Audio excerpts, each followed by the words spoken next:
Jackson from SF TV for broadcasting this meeting.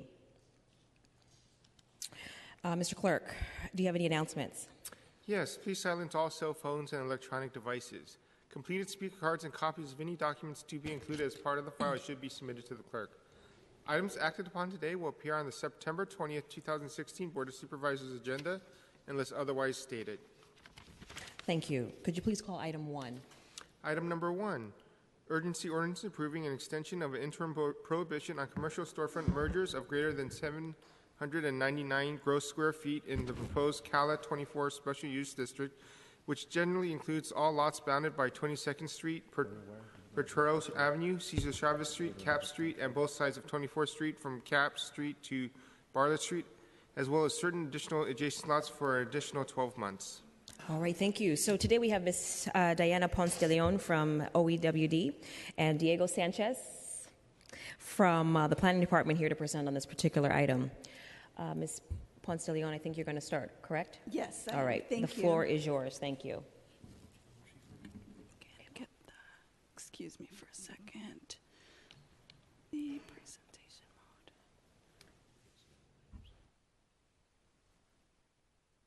Oh, you know what it is. There we go.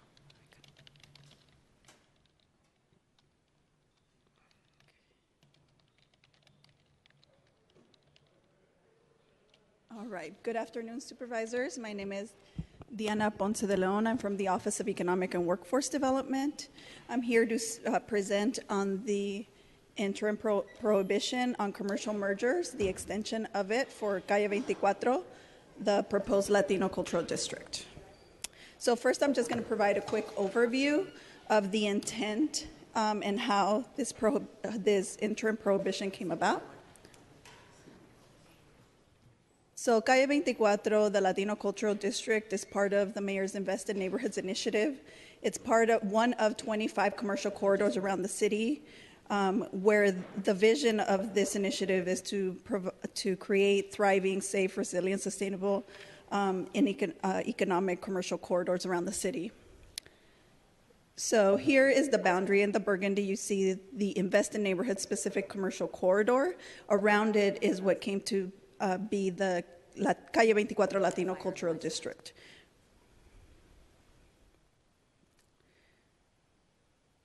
So our process of working with the community and developing programs, services, and identifying needs, through our process, which initiated in 2013, these were some of the concerns that the community brought to our attention and the businesses around that corridor. So around those concerns and needs is that we build the programming, services, and work with the community from the ground up to develop a program. So some of these included programs and services in Spanish for the Spanish-speaking businesses along the corridor. They had a real big concern about their expiring short-term leases, so retaining the increasing rents that created risk for some of the businesses potentially to be pushed out of the corridor, sales of property, ADA lawsuits. Also, the market was changing, and that's a constant concern with businesses along the corridor. In terms of cultural institutions, we have various very significant cultural institutions along that corridor, and also they're facing the same situation, some of them expiring in short-term leases, in addition to funding for their services and programming. So along those lines, while we engaged in, again, developing and creating services and programs to meet the needs of the corridor, the intent of creating or introducing a temporary commercial control was that in the meantime it would allow for the process to engage with residents, further with the businesses, and develop some longer-term special use district with zoning controls. So some of the intent of this temporary prohibition, it would result in preventing the storefront mergers of spaces that were 799 square feet or larger. So merging those beyond that size, it would prevent that. It would preserve an estimated 40 small storefronts, the character and diversity of the corridor.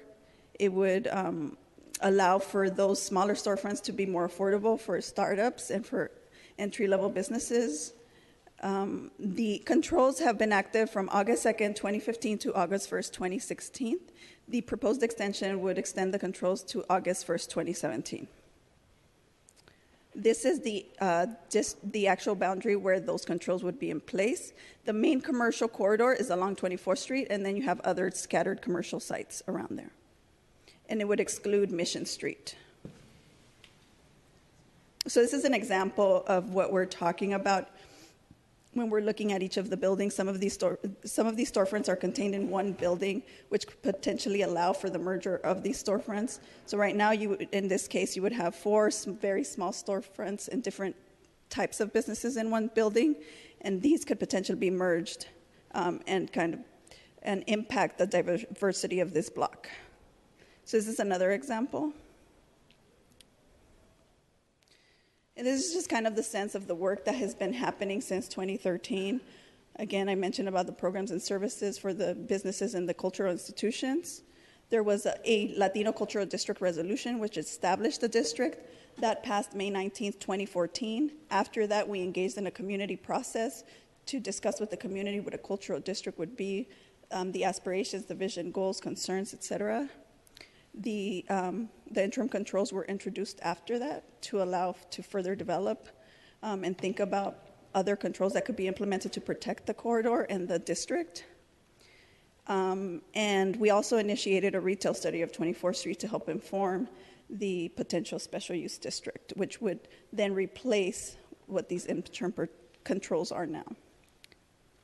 And we anticipate that within the next 6 months, we will introduce and hopefully pass a special use district. So right now, we are anticipating a community meeting on October 2016 to present what would be in the special use district. These are some examples of, within the last few years, some of the services we provided to the corridor in our expansion.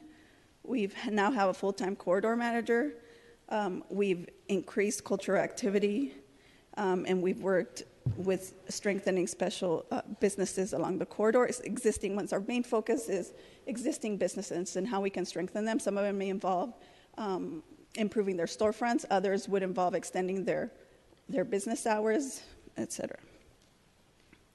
This is one example of one of the storefronts that dramatically changed the way one block looks, and you'll see the change. So this is a cultural institution that now has a gallery that contains monthly programming and is open to the public, both in the daytime and the evening time. And that's it. I think, if there are any questions, I can answer those now, or also we have Diego. Thank you. No questions so far. Continue with your presentation. Thanks. Thank you.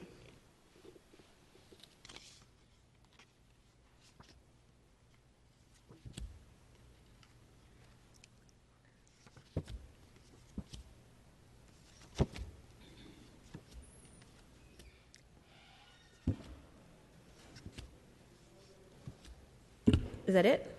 No more presentation. Okay, fine. Colleagues, is there any discussion? If not, I'll open up to public comment. Okay. Ladies and gentlemen, now is time for public comment on item 1. You'll have 2 minutes to speak. You'll hear a soft chime indicating that you'll have 30 seconds remaining before your time expires. If anyone would like to speak and talk on item number 1, please come up now. Now is the time. Okay, seeing none. Item 1. Okay, please come up. So you have here a presentation that should benefit the corridor in the Mission District. And none of you supervisors asked, since this process has been going on since 2013, none of y'all have asked for some empirical data to see what progress has been made. We know, and I'm surprised nobody's here from the Mission District, we know that the businesses in the Mission District are suffering. So my question is very simple for the people at home. This type of presentations are given, and our supervisors don't even care what really is happening to the Mission District. As far as I know, businesses are suffering in the Mission District. not only the businesses themselves, but also the transportation, the muni buses, creating all sorts of havoc in the Mission District. Thank you very much. Is there anyone else that'd like to speak on this item? Okay, public comment is closed at this time. All right, colleagues, the matter is in our hands. Is there any last-minute discussions? Supervisor No, Peskin? Madam Chair. This is consistent with a number of approvals made by this board, and I would suggest that we send this to the full board with recommendation as a committee report. All right, thank you. Can we send that? All right, we will accept that as a motion to send to the full board with a positive recommendation as a committee report unanimously. Thank you. All right, Mr. Clerk. Sir, could you please call item 2? Item number 2, hearing on how best to protect and preserve LGBT nightlife space and on the status of the creation of LGBT Cultural District, and requesting the Entertainment Commission, the Planning Department, and the Office of Economic and Workforce Development to report. All right, thank you. Supervisor Wiener is the sponsor of this item. He will lead the discussion. And we will have speakers from OEWD and the Entertainment Commission, as well as a representative from the Planning Commission. Supervisor Wiener. Thank you very much, Madam Chair, for calendaring this important item.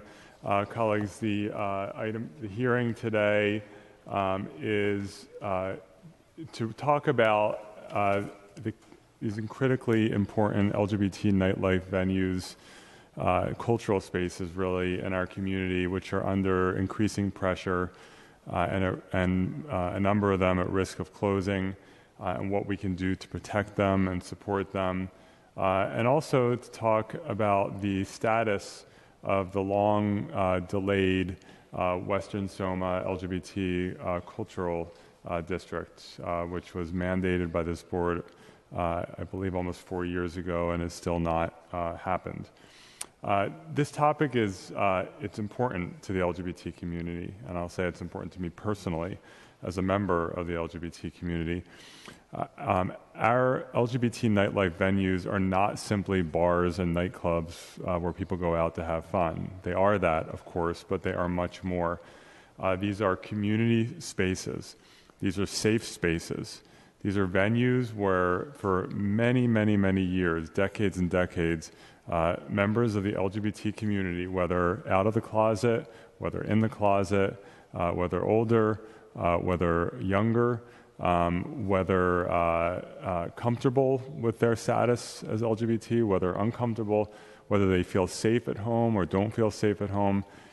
These are places where members of our community can go, where we can find community, where we can make often lifelong friendships, meet lovers, and really just find and build community in a safe and welcoming space.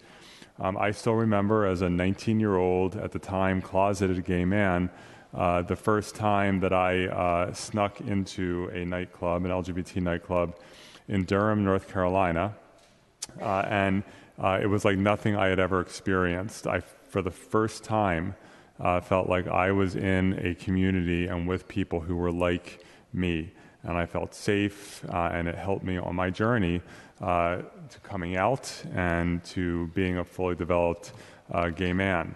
And generations of LGBT people have had the same experience. And if these spaces go away, if we have fewer of them, that makes it harder for members of our community to find community, particularly young people. We have to protect them and support them.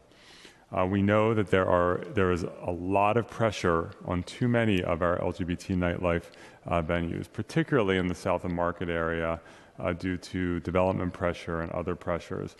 Most recently, of course, we learned that the Stud was and remains at serious risk of closing, at least at the current location. We know that other venues have been under pressure, for example, Hole in the Wall, which ultimately moved to a new space. And there are others that likely will be under pressure and at risk of closure in the future when their lease comes up or when other aspects of the situation change. So this will be an ongoing issue. We know that the Western Soma rezoning, the Western Soma plan that was adopted by this board 4 years ago, which I voted against because I believe it's anti-nightlife, is specifically designed to reduce the number of nightlife venues in Western Soma and to push them south of Harrison Street, even though the bulk of our LGBT nightlife venues in Soma are north of Harrison Street. Now, we have had successes. I was honored to work with and support and help Heklina and her business partners in reopening Oasis and creating a wonderful and vibrant nightlife spot, which has been highly successful. I was honored to work and help and provide whatever support I could to the new owners of the Eagle when that venue closed and it was saved. And the new owners and their supporters deserve enormous credit for doing that. The Eagle is as good and in some ways even better than in the past. It's doing great. But it shows that we can succeed. We can support and help and protect and save these venues. It's not inevitable for them to close, but we have to work hard. We have to be proactive, and we can't just wait for the crisis to happen. We need to be there for these venues consistently over time. A few years ago, I was able, in the budget, working with the mayor, to create a new position at the Office of Economic and Workforce Development to focus exclusively on nightlife, and OEWD clearly has a role to play here. We also have a wonderful entertainment commission, and we need to move forward the LGBT cultural district in South of Market. It has stalled. It needs to move forward, and it needs the political leadership, which has been lacking, to move it forward. And I hope that this hearing helps to push that process forward. I also would like to explore the possibility through legislation of creating a CAC, a Community Advisory Committee, where we can really formalize a committee structure to advise our city departments from representatives of the community about how we can move the LGBT cultural district forward, how we can take proactive steps to protect and support LGBT nightlife in Soma, but elsewhere. This is a citywide issue. So I look forward to the conversation today on this critically important issue. We do have, as the chair mentioned, a few brief presentations, and then we have, I think, some terrific public comment from the community here today. I first want to call up Ben Van Houten from the Mayor's Office of Economic and Workforce Development, who was hired to fill the role that we created to focus on nightlife, and who's done just a spectacular job, followed by Jocelyn Kane, the Director of the Entertainment Commission, and Tim Fry from the Planning Department, who will talk about the status of the Cultural District. Ben. Thank you very much. Great. Thank you, Supervisor Wiener. Thank you, members of the committee. Ben Van Houten from the Office of Economic and Workforce Development. As Supervisor Wiener mentioned, I am the Business Development Manager for the nightlife and entertainment sector. San Francisco is known as a world-class nightlife destination, and quite a bit of that is due to the LGBT nightlife offerings that San Francisco has. LGBT nightlife spaces are vital arts spaces, social spaces, political spaces, and they are also a key component of the nightlife economy. As Supervisor Wiener well knows, after commissioning an economic impact study that was then updated very recently, nightlife is an economic driver in San Francisco. $6 billion in spending by nightlife customers every year. Nightlife employs over 60,000 people citywide. Nightlife businesses pay $80 million in sales and business taxes to the city, and they're a key draw for other residents from the Bay Area and beyond to San Francisco. Again, that's not to diminish the other vital roles as part of arts and culture that LGBT nightlife has, but when we talk about the displacement of LGBT nightlife businesses, we're also talking about the displacement of small businesses and threats to our workforce. There are real challenges being faced by longstanding nightlife businesses, including a number of LGBT businesses and also a number of other nightlife and entertainment businesses citywide. Nightlife sites are being targeted for redevelopment by their property owners. Some face increased rents or landlords who refuse to entertain long-term leases. These are really significant challenges.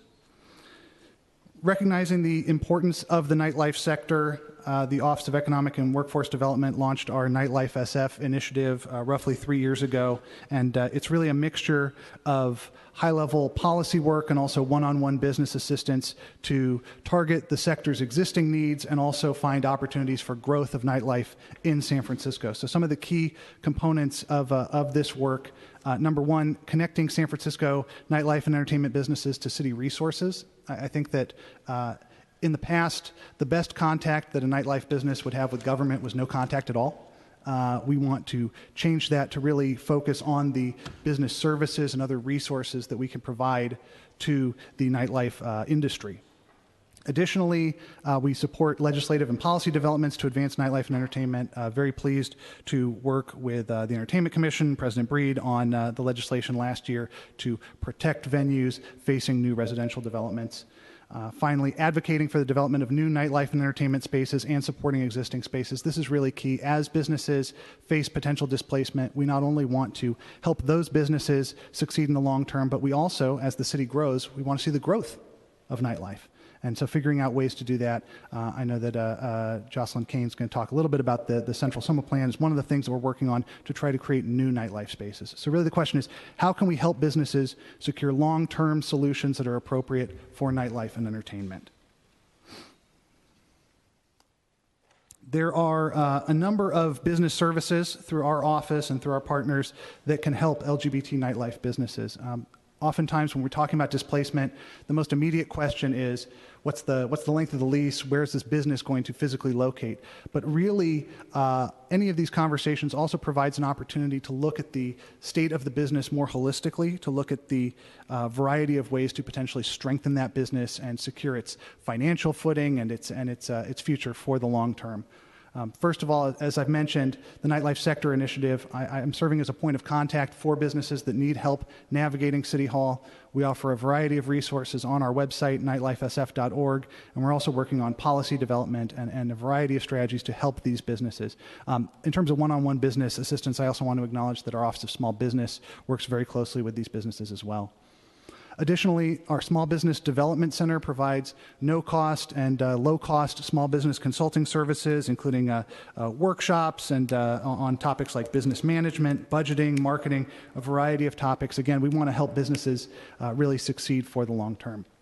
Small business loans, we partner with loan providers to provide access to loans ranging from $5,000 to $1 million, which can be a key component of a long-term strategy. And then OEWD also partners with a number of technical assistance providers. So if businesses need assistance, legal lease assistance, if they need ADA assessments, that's the sort of services that we offer citywide.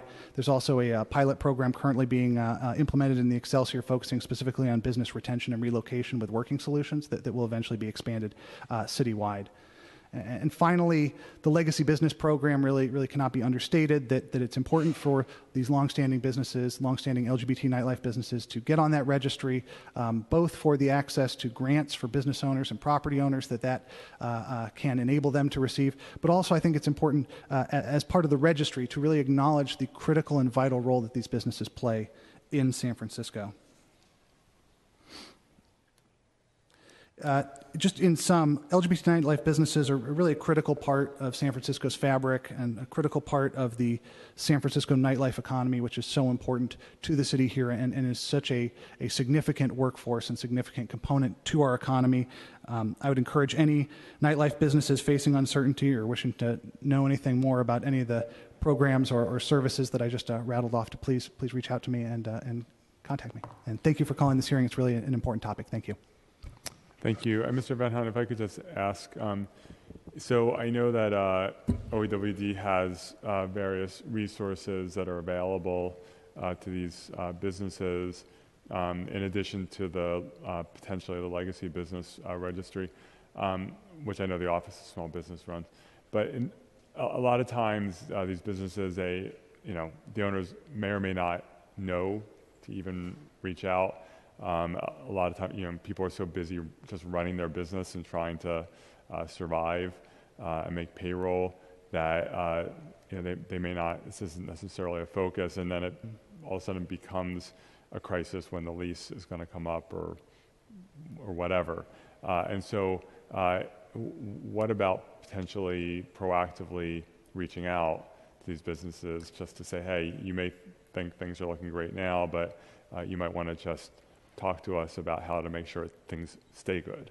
I completely agree, and actually, I think in contemplating the variety of things to talk about during this hearing, it also led me to think that really what we need to do is more proactive outreach of the set of services specifically for nightlife businesses and LGBT nightlife businesses. I certainly intend to do outreach to the LGBT business community and also further outreach to the nightlife community more broadly because, again, the history of the interaction between nightlife and government has not been good.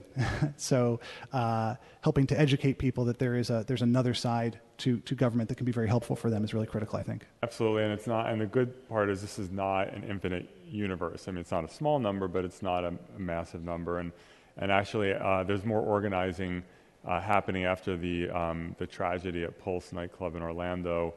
We had convened a meeting with quite a few, I think the lion's share of the nightclubs, LGBT nightclubs and bars, with the meeting with the police and the mayor's office and our office. And so they're starting to get more organized. So I think there's something to tap into. Terrific. Thank you. Okay, next I'll ask Jocelyn Kane from the Entertainment Commission to come up.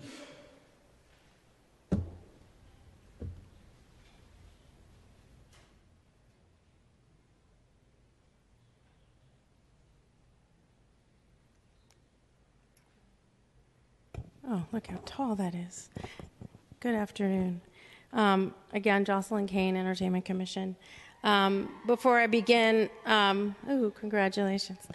I want to thank Supervisor Wiener and the board as a whole for championing nightlife over the years. It's been a pleasure to work with you and your office on economic impact studies, on nighttime transportation, and improving the tools of the Entertainment Commission. Ben did a good job of outlining the economic impact of nightlife in San Francisco, and that cannot be reiterated enough. And thanks to the controller for updating that study through the 2015 statistics. So we know now how much more important nightlife is in terms of economics. But I'd like to take a minute to take a more qualitative look at nightlife and culture and consider the threats to it and possible opportunities we might take advantage of in the coming years.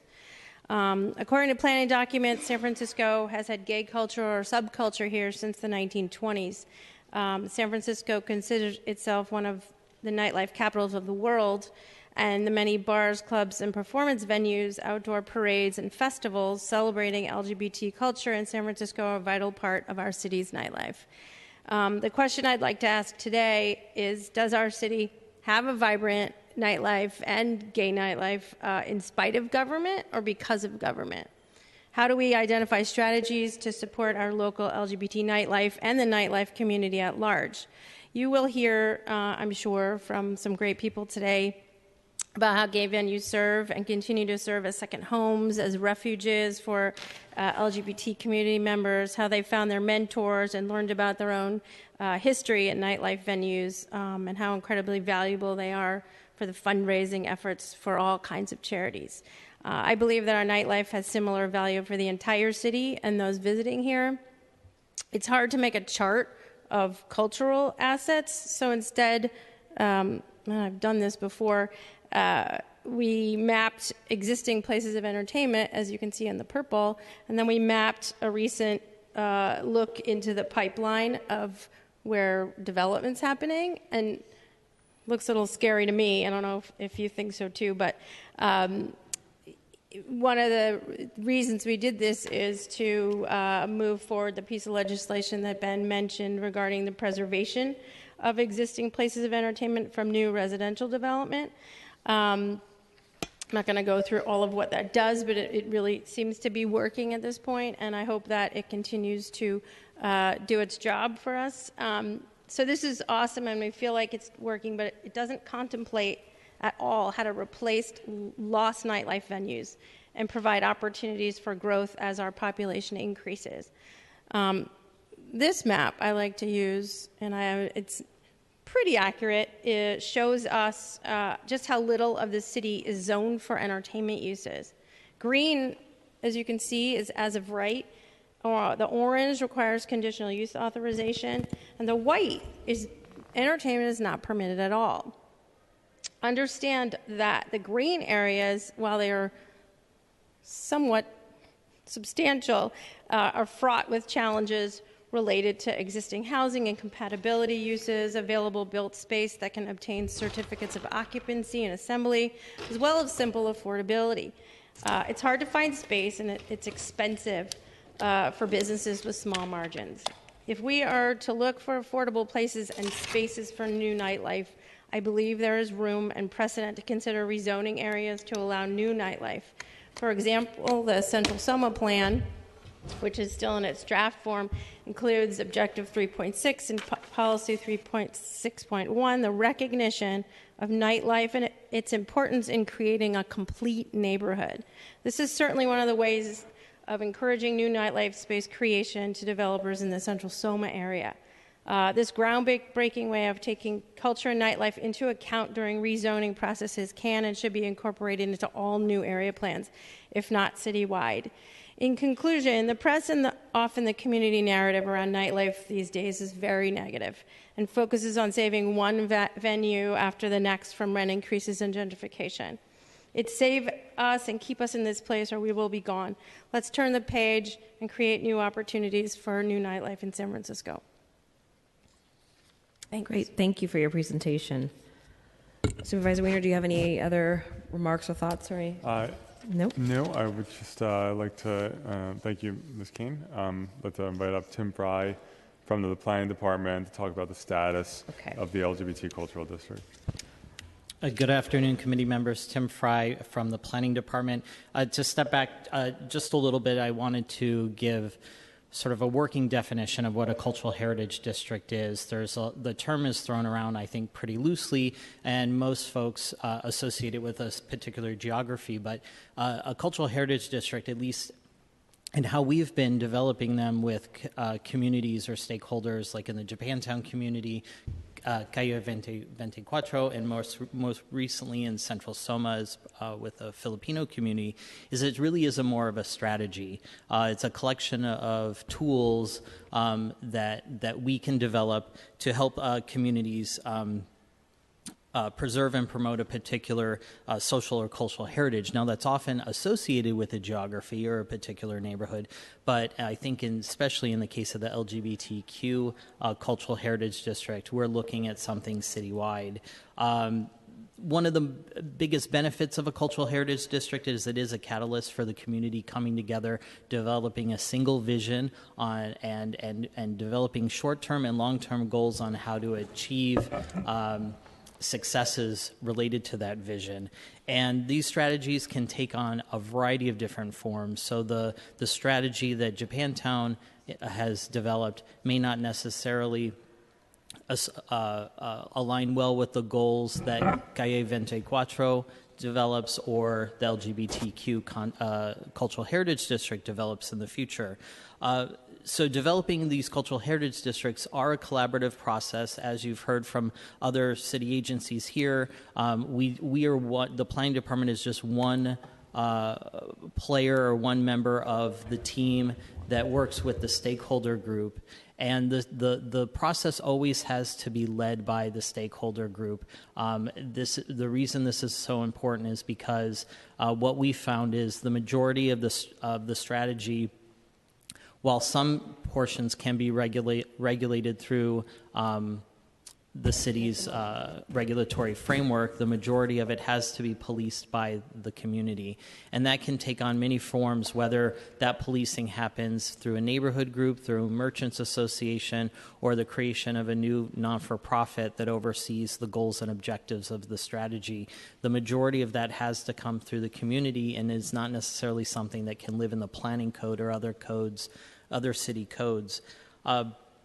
So as Supervisor Mr. Wiener, you mentioned... Quick question. Mr. Five, Sure. so I mentioned at the beginning the possibility of creating a community advisory committee. It doesn't have to be limited to the culture district. It could be just more broadly for nightlife, LGBT nightlife, including this. Absolutely. Would that be potentially helpful in moving this process forward? I think it's the primary piece we need to move things forward. Right now, the department's done some outreach in SOMA on who those stakeholders should be. We know the other members of the Board of Supervisors have done the same. Once we feel that there is a solid group that's together, we could initiate and to start discussing schedule and outlining what the process would be. And then just in conclusion, or just to reiterate some Supervisor Wiener's comments, as you know, this Cultural Heritage District was first proposed in the Western SOMA Area Plan in 2011. Since then, through funding through the Historic Preservation Fund Committee, the LGBTQ Historic Context Statement was adopted in November of 2015. And then as part of the draft Central SOMA Plan that was already mentioned, that was published in August of this year, we have decided to move beyond just SOMA and looking at an LGBTQ cultural heritage district that affects the whole city. We think this is a better approach based on the documentation provided in the context statement. And as I mentioned, we have done some outreach, as well as our Historic Preservation Commission has done some outreach. In our next our upcoming fiscal year budget, we plan to apply or ask for whatever resources we need to adequately staff and implement facilitation of the stakeholder group. But right now, until we hear more about who these folks will be and what their overall goals are and schedule, we haven't moved forward on anything else to date. So at this point, is the Cultural Heritage District, is it stalled? I mean, that's one way to put it. I mean, we have been actively seeking participants for a stakeholder group, but we haven't moved on scheduling a date. As I mentioned, there's a great deal of coordination that's required with other city agencies. Other examples like the most recent Filipino Cultural Heritage District Initiative, the supervisor, put forward a resolution which had a timetable, and we are actively pursuing to meet that timetable. That was the reason that was done is because the stakeholder group had already been identified. So I feel that once we have a group identified, we could probably move forward fairly quickly. But, do you have the funding to actually move forward?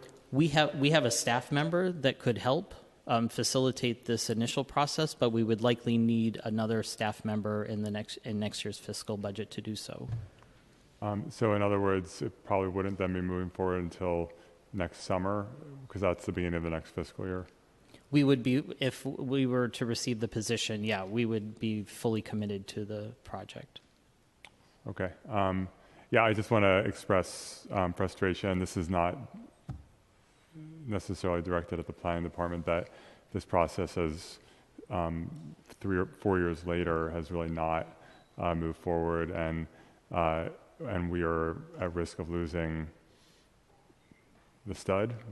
There are other venues that will be at risk in the near future or are already at risk, and so delays have consequences. Again, this is not really a critique of the planning department.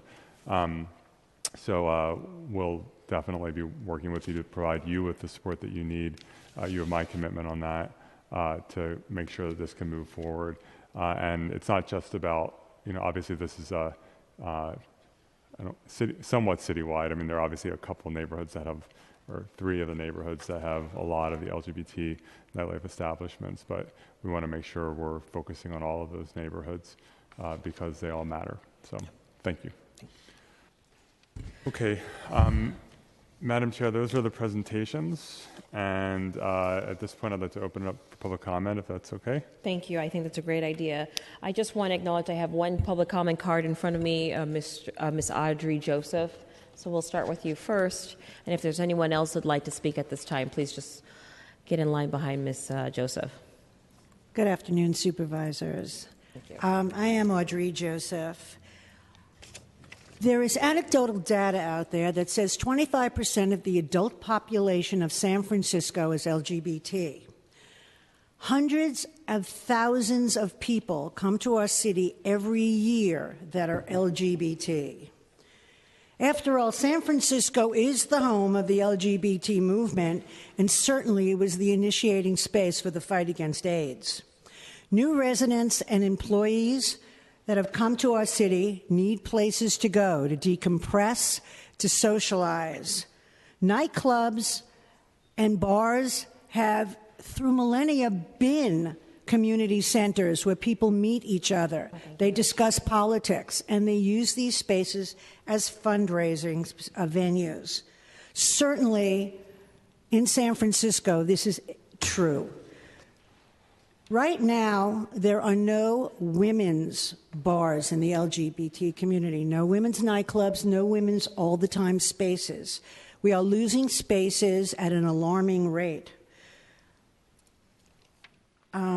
I am here to urge you to do something to get this Heritage District going, and also to consider some funding options that would help these communities and venues like the Stud to be able to survive going forward. Thank you. Thank you.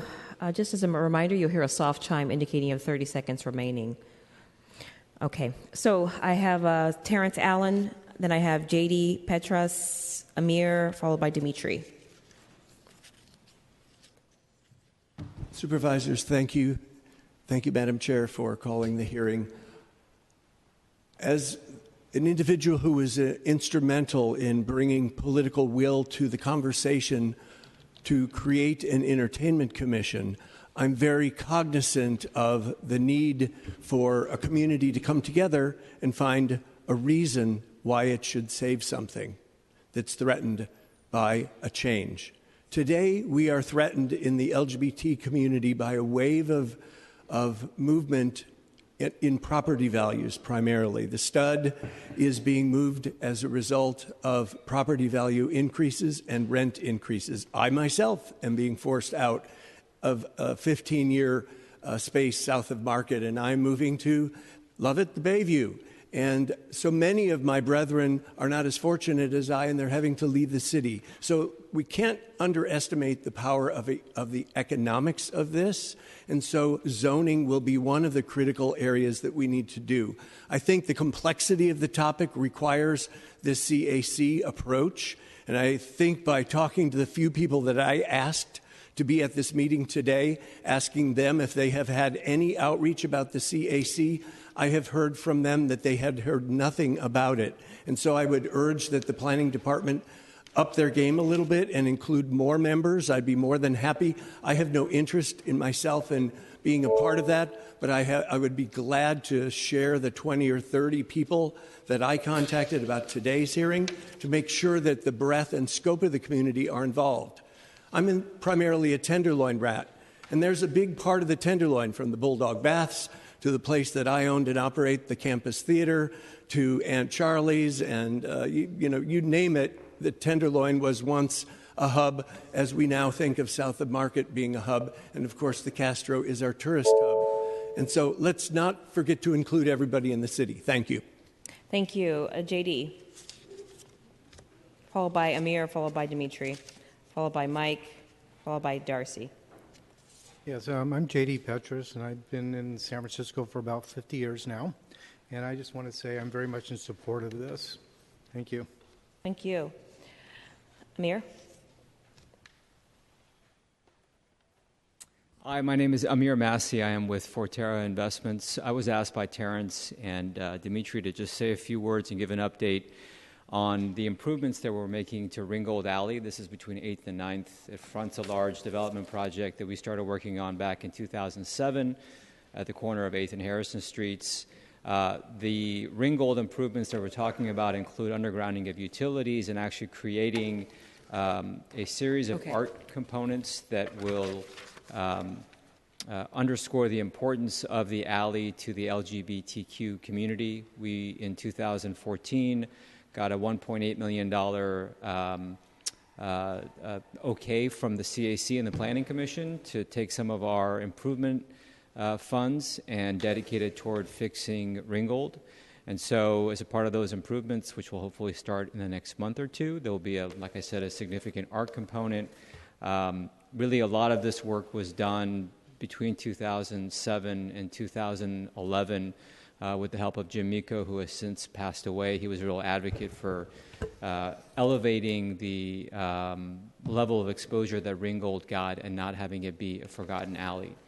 And so it's great news that those dollars have been made available to fix the street up, and we hope to see you guys at the ribbon cutting.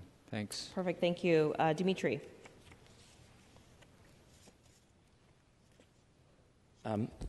Thank you to the committee members. My name is Dimitri Melskarianis. I'm the executive director of Folsom Street Events, and I'm here actually to speak a little bit on what Amir was talking about. I've been working with other community members on the LGBT historic kind of walk that Amir has been spearheading. We were lucky enough to find a developer who was interested in working with the community and hearing our input. And so we've actually been giving direct, concrete feedback on what we think the community might want to see. So hopefully in the next year or so, there will be a historic walk. And that would be on Ringgold between 9th and 10th, and helping to fulfill some of the cultural, historic kind of elements that we hopefully don't want to forget. And we could have risked that. I mean, I want to, again, speak to the fact that even though government agencies might not be keeping up with the pace, we as the community have had to just jump on the coattails of developers who are interested in working with us. Because if we don't get our voices heard now and speak up with the developers who are interested in working with us, we're going to be left behind. So thank you.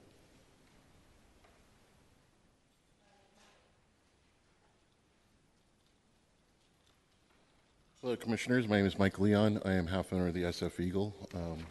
Hi, how you doing? I wanted to talk about what the SF Eagle has been doing in order to help preserve the LGBT community. Not only have we continued our business and producing fundraisers and helping out the community, but also we got involved with a developer from across the street from our business to create the SF Eagle Plaza, which I'm sure you're all familiar with. That is on the road and will be probably breaking ground in the near future if all goes well. As Dimitri said, we've had to jump on the coattails of developers in order to preserve.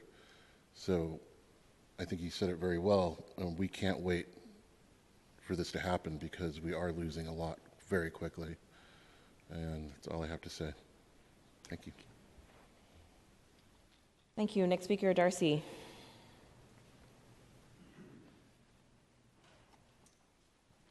Hello, my name is Darcy Drollinger, and I'm one of the owners of SF Oasis, along with Heklina and Jeff Benjamin, and I am here representing all of us in really saying how important this is to us. We have been open almost 2 years now, a nightclub, a performance venue, and what was quickly realized, a real community center. We have people come up to us every day on the street and thank us for opening this space. And it reminds us constantly how important these spaces are. And, we were very fortunate. We had a very short window of opportunity to go into a building which was historically a gay club. We had a lot of help from the community, a lot of help from people in this room. And not every organization and every bar and every nightclub are going to have all of those connections. And so it's really crucial that there is something set in place so they don't face what the stud is facing right now. I also think it's really important to keep the community vibrant as we watch, Beatbox close and the potential of losing the stud. And if we lose the other LGBTQ spaces in a neighborhood, it makes the neighborhood less safe. it makes the neighborhood less vibrant for our establishments that are existing there. So we wholeheartedly support this, and will happily do whatever we can to help facilitate this moving forward quickly. Thank you. Great, thank you. Are there any other members of the public that'd like to speak on item 2 at this time? Please come on down. Okay, seeing no other member of the public here, public comment is closed. All right. Supervisor Weiner, do you have any thoughts? Great. Thank you very much, Madam Chair. And again, thank you very much for scheduling this item today. And colleagues, thank you for hearing this item. This, as you've heard from members of the public who have really shown extraordinary leadership in creating clubs and saving clubs, in working with developers even when the city is not really as engaged as it should be to provide the leadership. We see people in the community who are, by sheer force of will, without being paid, because they simply want it to happen, are working to make at least pieces of a future vision come into place. But we in city government absolutely need to step in. There needs to be leadership to fill, frankly, the vacuum that's been coming out of this building around particularly in Western Soma, the threats to our LGBT nightlife venues. And so this has been a very, I think, informative hearing, and I am, will just say that I'm right now drafting legislation to create the Community Advisory Committee that I mentioned at the beginning and that several public commenters mentioned. It's time to create a formal body representative of voices in the community to drive this process forward, to provide the planning department with the support and the input that it needs, and to make sure that this stalled out cultural heritage district for the LGBT community doesn't stay stalled for too much longer. So we're drafting that legislation, and we'll move it forward as quickly as we can. So Madam Chair, again, thank you, and I would like to, I move to file this hearing. All right, thank you. Is there a second for this? All right, second made by Supervisor Peskin. And without objection, this item is filed. Okay. Thank you. And Madam Chair, if I'm on item number 1, I actually had intended to dissent from that vote, and so I'd like to move to rescind the vote on item 1, and then I'll dissent on the motion. Okay, I'll second that. Thank you, Mr. Clerk. So we're going to rescind the vote from item 1, and we'll take up another vote. Could you please recall item number 1? On the item number 1, the extension of the interim prohibition on commercial mergers in the proposed Cali 21st Special Use District. On the motion to refer this matter to the Board of Supervisors as a committee report. And if I may, prior to the roll call, just through the chair to Sure. Supervisor Weiner, it seems to me the thrust of this interim control really is about merger of retail spaces, which, according to the department, has been a successful tool in this area. So not that you have to, but if you're willing to explain why you are dissenting, I'd love to know. Yes. So as I explained when I voted against this item when it was first adopted as an interim control, and what I said at the time was that if this were creating a conditional use process, I would have been happy to support that. But as a matter of policy, I typically don't support bans. I'm not saying that it would be impossible for me to ever support a ban, never say never, but I tend to err on the side of not supporting bans because it just provides no flexibility. And so that hasn't changed here. And as I also said at the time, I'm very complimentary of Calle 24. I think they've done a lot of terrific work, and I met with them and talked to them about these controls when they were first proposed. But I just see things a little differently, and so I'm not condemning anything or making a big stink about it. I cast the vote then, and I'll stick with it. I appreciate that historical background. All right. On that motion. Yes, on the motion, please. Supervisor Weiner. No. Weiner, no. Supervisor Peskin. Aye. Weiner, Peskin, aye. Chair Cohen. Aye. Cohen, aye. The motion passes. All right, thank you very much. Mr. Clerk, could you call item 3, please? Item number 3, resolution urging the San Francisco Public Utilities Commission to provide enhanced public access to existing roads and trails in the Peninsula watershed land consistent with the goals of protecting the water supply and the environmental quality of the area. Thank you. We have Supervisor Avalos. He's joined us today. Would you like to make some opening remarks, Mr. Avalos? Yes, I would. Thank you very much, Chair Cohen.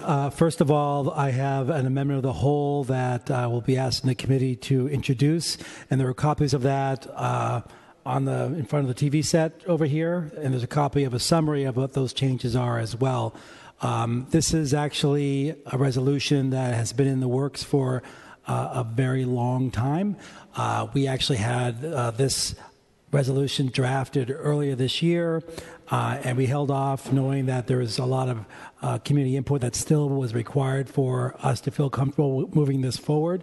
That community input actually continued even through the weekend.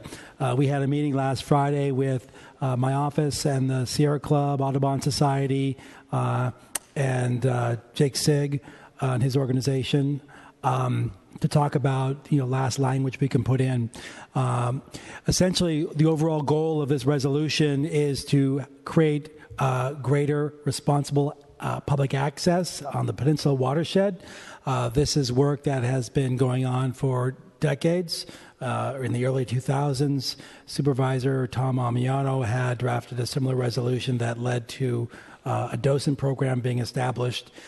We think the docent program is important to continue, but we also want to see how we can look at the feasibility to encourage and make happen unsupervised access under a permit program, possibly with a quota as well. The Public Utility Commission has done a great deal of work on this, working with stakeholders in the public as well as government stakeholders, including GGNRA and the San Mateo County Parks. We have a representative from the Public Utilities Commission who is here, who will make a presentation on the work that he has done with the Commission and with these stakeholders. His name is Tim Ramirez. I'll call him up in a second. I do want to, summarize quickly this amendment of the whole. Essentially, we are making the language in this amendment of the whole to be a little more diffuse so that we can talk about exploring the feasibility of access. We know I'm actually very interested in creating access, but I'm one of 11 people on the Board of Supervisors, and there are a lot of politics swirling around this. But with that goal of increasing access, we can actually do it responsibly, looking at how we can protect the flora and the fauna. There's a lot of endangered species that inhabit this part of the peninsula. We also want to make sure that we are protecting water quality. It is the highest priority of the Public Utilities Commission to do that, and we want to make sure that as we are creating access, that we are protecting wildlife, we're protecting plants and trees, and we're protecting first and foremost the water. So there's nothing in this resolution that would take away from that. And so we here have just made a resolution that we feel is worthy of supporting. I think there's some talk about whether this should be, voted on today and sent to the full board or continue to next week. I'll let the committee to decide to do that. That might be necessary because I actually double scheduled myself and I have a doctor's appointment that I have to run to.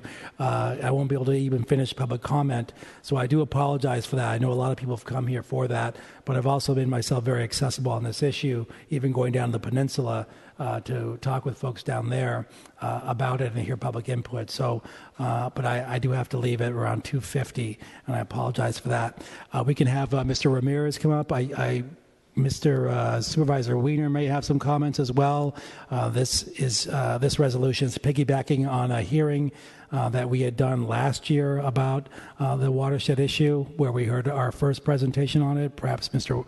Wiener would like to chime in before Mr. Ramirez. If not, we can go right to Mr. Ramirez. Yeah. Thank you, Supervisor Avalos. So I'm happy to be a co-sponsor of this resolution. This watershed is absolutely spectacular. It is so close to San Francisco. It's in the heart of San Mateo County. I think it's important to strike a good balance in terms of allowing recreational access. That doesn't mean unfettered access. It doesn't mean people do whatever they want. We want to protect this natural resource. We want to protect the watershed itself and the water quality. We want to protect the plants and the animals that are in this area. And we also want more recreational access. And we can achieve that balance. And this is not the first time that we've achieved that balance. We know that Marin and other watersheds have expanded recreational access, and it's worked. And we should do so here. The Bay Area is growing. Bay Area is going to grow by 2 million people in the next 25 years. Most people in San Francisco and in other areas don't really have front yards or backyards or some of the places I know some of us had access to and played as a kid. And our parks and open spaces, those are people's backyards. Those are the places where people go, where families go to enjoy recreation. And to have a place like this watershed right in the heart of our community, which is by and large closed off to recreational access, just doesn't make sense to me. I know there are people who are concerned about protecting this ecosystem, protecting the water, protecting the plants, etc. And I fully support doing that. And to be clear and to reiterate, neither I nor Supervisor Avalos has ever advocated unfettered access. It has to be well planned, well managed, and done in a very environmentally sensitive way. And I am confident that will happen. But I'm glad that I hope that we will move forward and continue to move forward toward that expanded recreational access. Thank you. Oh, great. Why don't we bring up Mr. Ramirez to make his presentation? Thank you. Great, thank you. Appreciate the opportunity. Good afternoon, supervisors. Tim Ramirez, I'm the Division Manager for Natural Resources and Lands Management at the PUC. And I have just a dozen slides to provide a quick overview. Half of them are pictures, shouldn't take very long. It's been a busy couple of years. I had a chance to moderate a panel of the Bay Area Open Space Council in March with my colleagues from Marin, East Bay Mud, and Santa Clara and talk just about this issue with a lot of our colleagues from public agencies and nonprofit organizations. And we had a public workshop just in July as well on all the peninsula work that we're doing. So I'll walk through that very quickly just to provide some background. I've been with the city now almost 11 years, and there's a lot of history that predates me. I'm going to try to cover some of that very quickly. It's important to know how we inherited the responsibility that we have now. The PUC owns about 23,000 acres of land on the Peninsula watershed, which we purchased as part of the purchase of the Spring Valley Water Company, our predecessor in 1930, one of the many conditions of the Raker Act. We call it the Peninsula watershed. It's actually two watersheds. One creek flows to the bay, one to the ocean. San Mateo Creek flows to the bay, and Pilocitos flows down through Half Moon Bay to the ocean. The watershed lands feed 4 reservoirs: San Andreas, Crystal Springs, both upper and lower, and Pilocitos reservoirs. In addition to our ownership, it's also a state-designated fish and wildlife refuge. At the federal level, associated with the construction of Highway 280 in the 60s, there are easements that cover the entire property as well. There is a scenic and recreation easement and then a scenic easement on the bulk of the watershed to the west. The scenic and recreation boundary is by and large the eastern side of the watershed where the highway is, as well as the Crystal Springs Regional Trail. And then finally, we're also internationally part of the UNESCO Golden Gate Biosphere Reserve, which happens to stretch from Bodega Bay south through San Mateo County. The important thing about that reserve is that our piece of the reserve, the Peninsula watershed, is part of the reserve and allows that entire area to be part of the UNESCO program because of its protected nature and restricted access.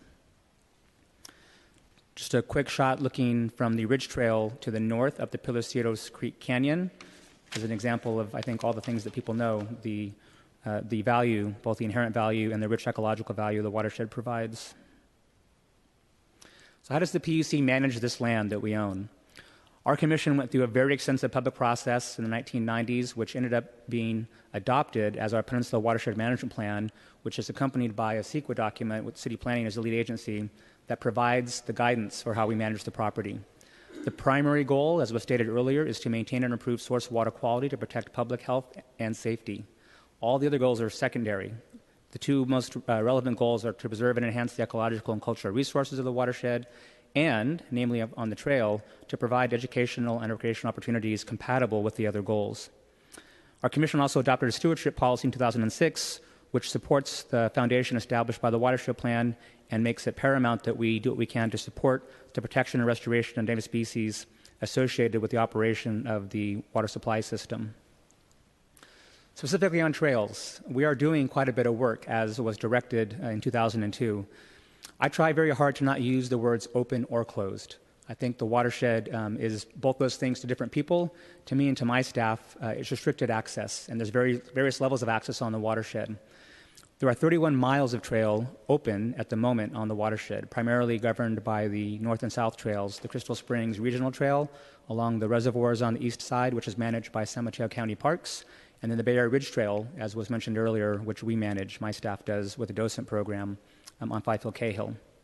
There are 11 miles of planned trail consistent with our watershed management plan that we're working on. I think folks have seen this map before, and the important thing here are the colors.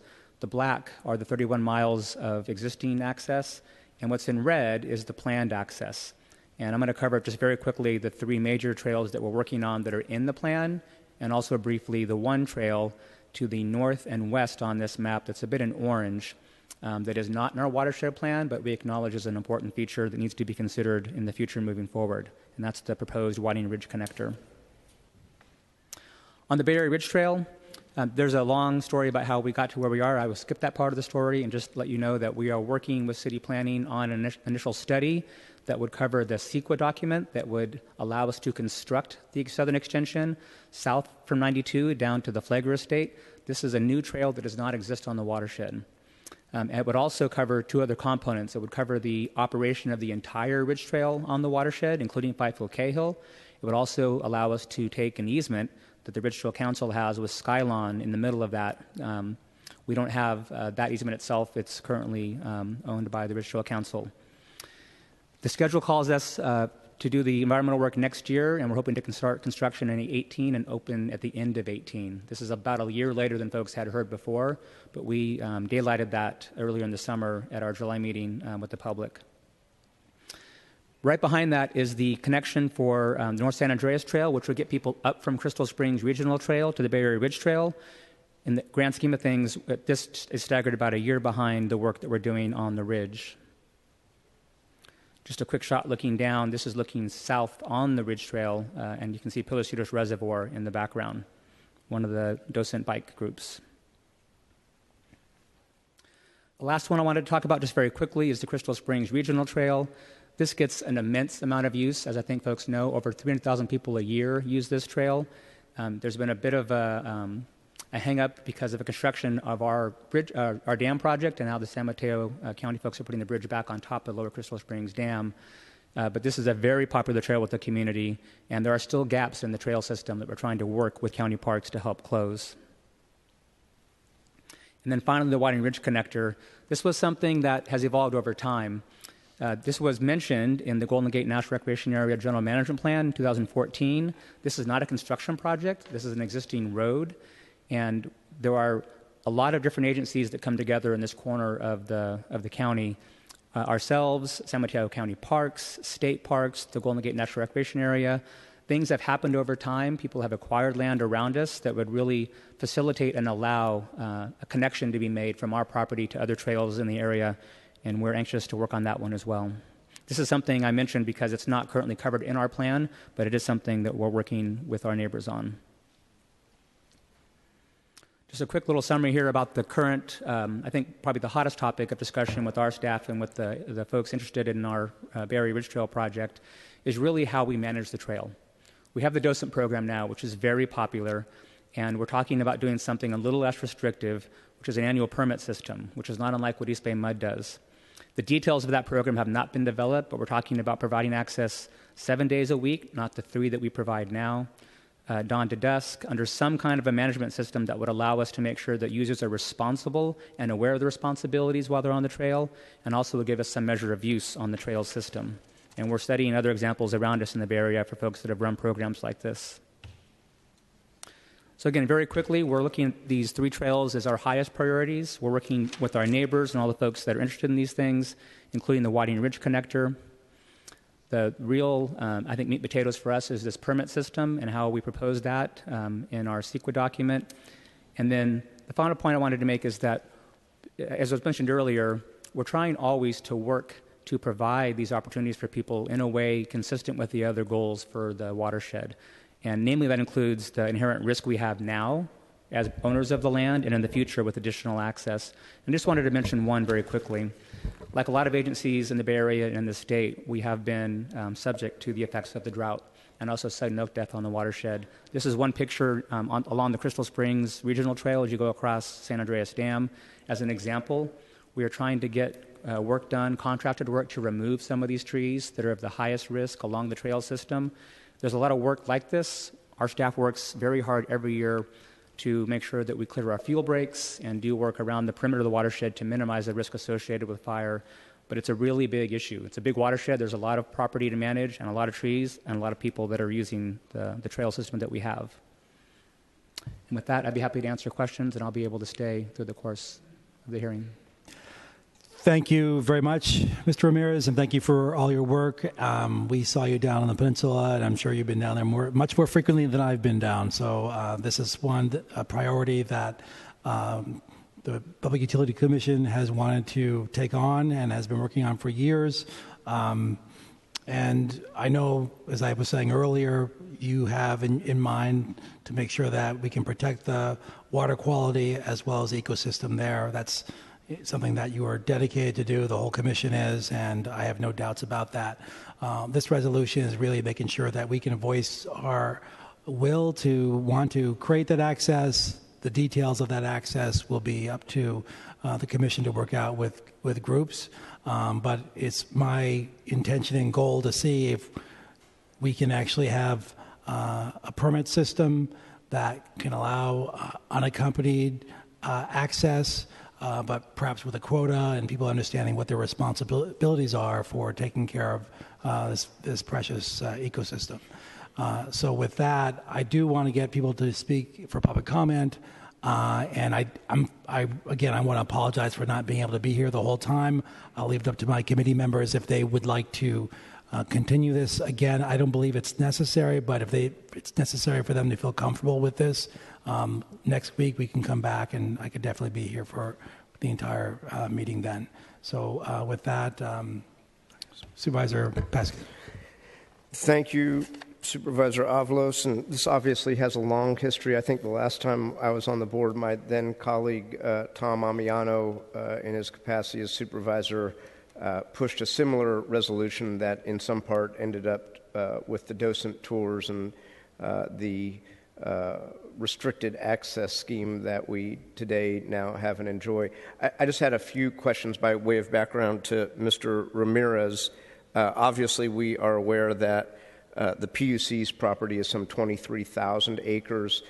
San Mateo County, between the Golden Gate National Recreation Area, the Mid-Peninsula Open Space District, the County of San Mateo, and other agencies and nonprofits, has other open space areas covering vast swaths, particularly of the westernmost part of the county. Do you have any idea of the total numbers of open space in the County of San Mateo, acres of open space in San Mateo County? I don't have those numbers in front of me. I'm going to go back to the map just for a second. One of our adopted mantras for the PUC in both Alameda and San Mateo County is that we're number 2. We're the second largest public landowning agency in both counties. We are behind Mid-Penn in San Mateo County. So I know the number's bigger than ours. I know that the GGNRA and Parks is right behind us. I'm sure Marlene knows the number for Parks, and she's here as well. We have those numbers as part of the Open Space Council. All of us have pooled our resources and data, and we have a big sheet of just San Mateo County with all those things on them. I don't have them in my head, but I know that we're right there near the top. Okay, I as a former, actually founding member of the Bay Area Ridge Trail Council, know that trail goes not only through our lands, but through GGRA lands and through Mid-Penn lands. Can you give us, or maybe some of your colleagues from the other agencies can give us a little bit of an understanding of how much of the balance of the publicly owned property, whether by Golden Gate National Recreation Area or Mid-Penn, is unrestricted, or do they have restricted access schemes in any of their lands as well? Oh, I would let them speak to those details. I'm not as familiar with them. I know that generally park districts have some level of closure, mostly during the evenings. I wouldn't want to speak to the state or the federal land or the county parks land, but some of those folks are here today, and I think they'd be happy to answer those questions. Okay, and then Mr. Ramirez, on a very specific PUC issue, is it the ratepayers, or, excuse my ignorance and naivete, who pays from the city and county of San Francisco for these access issues that are not, I would hazard to say, a part of the ratepayers' direct responsibility? It's a very good question, and it's one of the topics we brought up in March at the Open Space Council with our other water district colleagues. All of us are ratepayer-based. And so in this particular case, in San Mateo County, our wholesale customers have 2/3 of the cost, just like everything else that we do for operation of the water supply system. And they are also keenly interested in this particular issue. We took their board out on a tour of the watershed. It must have been last summer. They're tracking this very closely as well because they are paying for a lot of it. So answer is ratepayers, 2/3 being our suburban customers and 1/3 being the San Francisco rate base. Correct. And is there an official position on this resolution from the PUC Commission? Not that I'm aware of. I don't think that anybody's seen the language that was just handed out. I know some folks have been tracking this very closely, but we have not brought this to our commission in any shape or form. And does staff, beyond the interesting PowerPoint that you shared with us, have any recommendation on my colleagues, Supervisor Avalos and Wiener's measure that is before us? I would like to look at it very closely first. I know that it's been changing quite a bit over the weekend before I would answer that question. Thank you. If that's okay. Of course. And if we need a week to come back to it with that input, some other people are just seeing it for the very first time. The amendments that we have made based on input over the weekend, I'm okay with that. And I apologize. I do have to leave. I will review the comments that are made here, and my staff are watching closely as well. Thank you. Thank you for your time.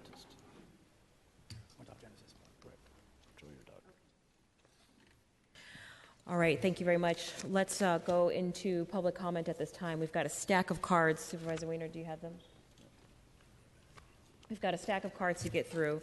Again, folks, just as a reminder, there's 2 minutes. You'll hear a soft chime indicating 30 seconds remaining on your time. First, I have Andy.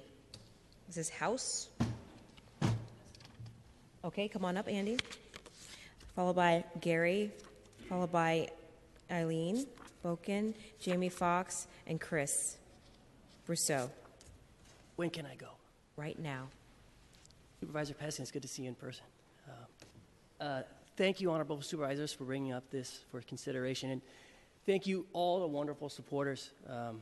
For a large portion of time, like 10 or 15 years, I did research on the internet about the watershed, and I learned so much stuff. And I'm a person who spends a fair amount of time reading old newspapers in the California newspaper archives. And I was amazed by just the pure amount of historical sites, just colorful historical stories, and the amount of cultural heritage that is within the borders of the watershed, but completely off the radar of anything I learned in public schools or from my family, which has been here before 1906.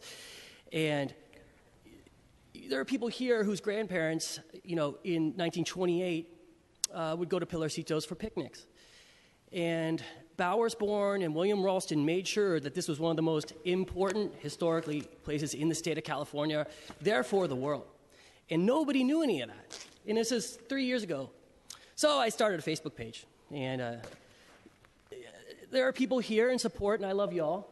And there are some amount of people that could not make it here.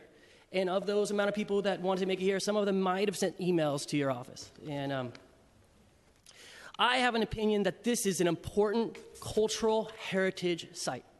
It's my opinion.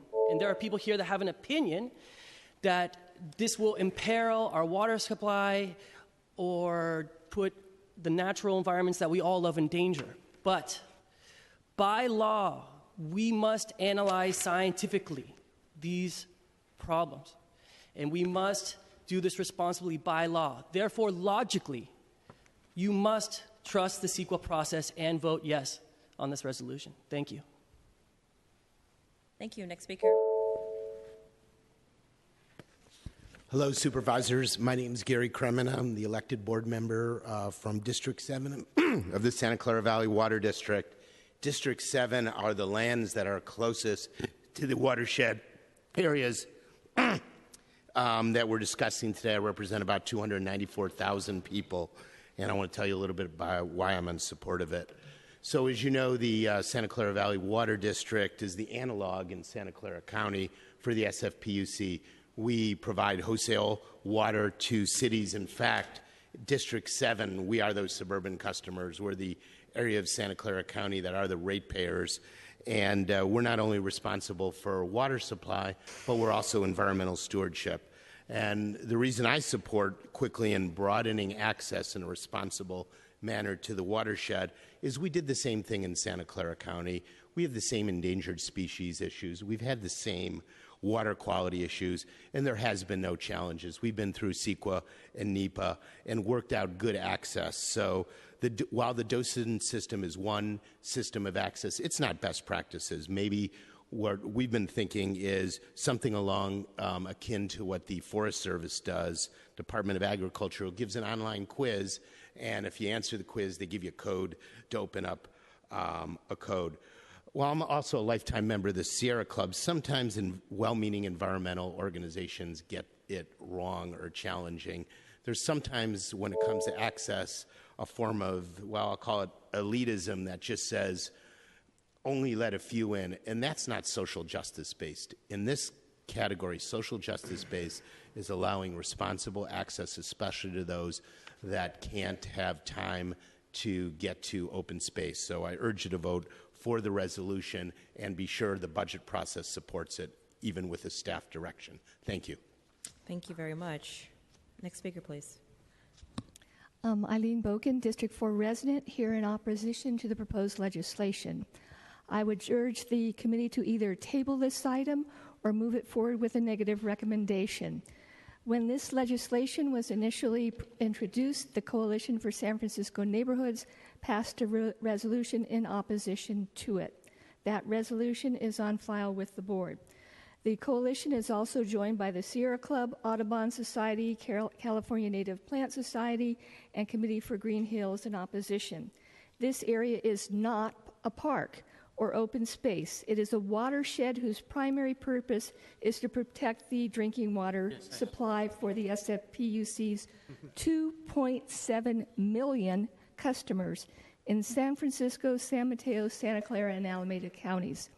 Besides protecting the drinking water supply reservoirs, this area is a state-designated fish and game refuge which protects rare and endangered wildlife. Simply issuing permits for recreational use with little or no enforcement is the equivalent of unrestricted access and puts this area at risk. People knowing their responsibilities and actually abiding by them are two different things. Besides risk to drinking water quality and wildlife, virtually unrestricted recreational access puts this area at risk for wildfires. The Peninsula Watershed Management Plan, which has already been adopted by the PUC, and I quote, access to the interior parts of the watershed to unescorted individuals poses an extreme risk of fires as well as higher risk of degradation of water quality and ecological resources, end quote.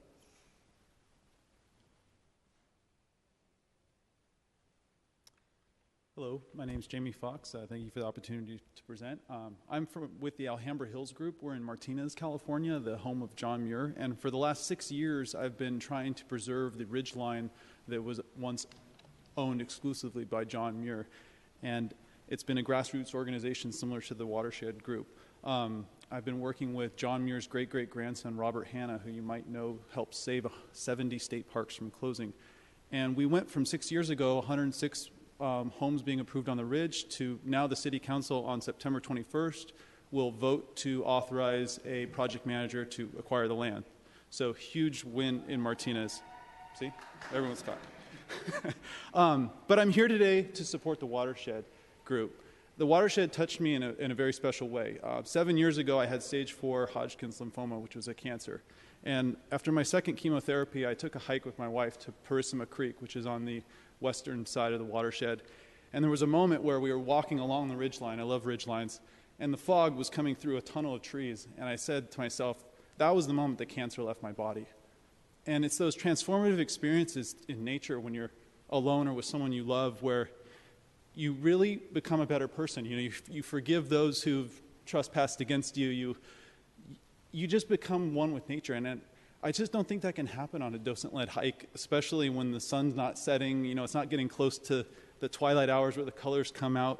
And I think this can be done responsibly. You know, cancer and heart disease are the number 1 and number 2 killers in America. And we need local nature. You know, it's a very important part of sustaining and bettering ourselves. So I would just plead with you to don't trust fear without science. You know, fear without science brought us things like Prop 8 in California where there's like, you know, gay marriage bans and children. That was fear without science. And so trust the CEQA process. Thank you.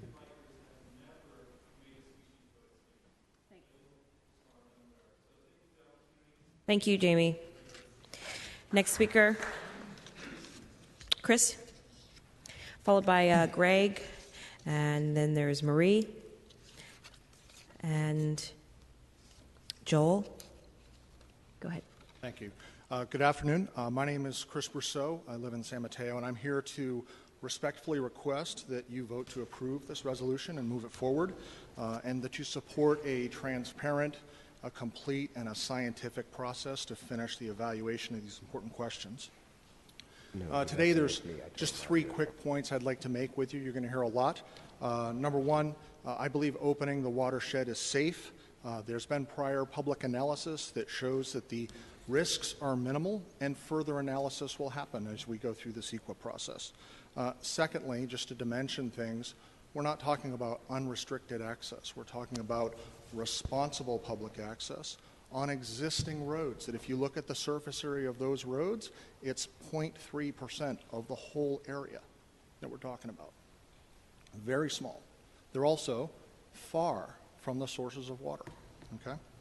And then finally, here in the Bay Area, we have multiple successful examples of agencies who are able to balance these concerns of safety of the water supply and responsible public access. Marin's been mentioned. The Mid-Peninsula Regional Open Space Reserves have been mentioned as well. Secondly, the current docent access system is unfair to most people. The number of people who get to use that is minuscule. I think in a recent publication there were 9,000 people in a year that had access to this. I'm not quite sure how that's possible, given that usually once a week or a few times a week there's 20 or so slots you can sign up for. But with that said, if you look at the access that's happened in Marin, they're having 1 million visitors a year without negative impacts. The Mid-Peninsula, the East Bay MUD has 50,000 people. Again, water district, minimal impacts. So do the math yourself. And then finally, just as public service, opening the space is in the public interest. And I'd like to thank you all very much for your public service. Thank you. Marie? Oh, are you Greg? Yeah, I'm Greg. Come on, Greg. Hi. My name is Greg Garr. I'm a native San Franciscan. I'm a longtime bike rider, and I also went on one of the docent-led tours of the watershed, and I was just incredibly impressed at the pristine beauty of the watershed. And it's a very important state wildlife preserve containing numerous rare endangered species. And as has been mentioned, it's drinking water for 2.7 million people. If we start allowing unsupervised human recreation into the watershed, we'll definitely risk wildfires. We will definitely spread invasive exotic plants. And there's the potential contamination of our drinking water, which is the highest concern, because without water, life itself would not exist.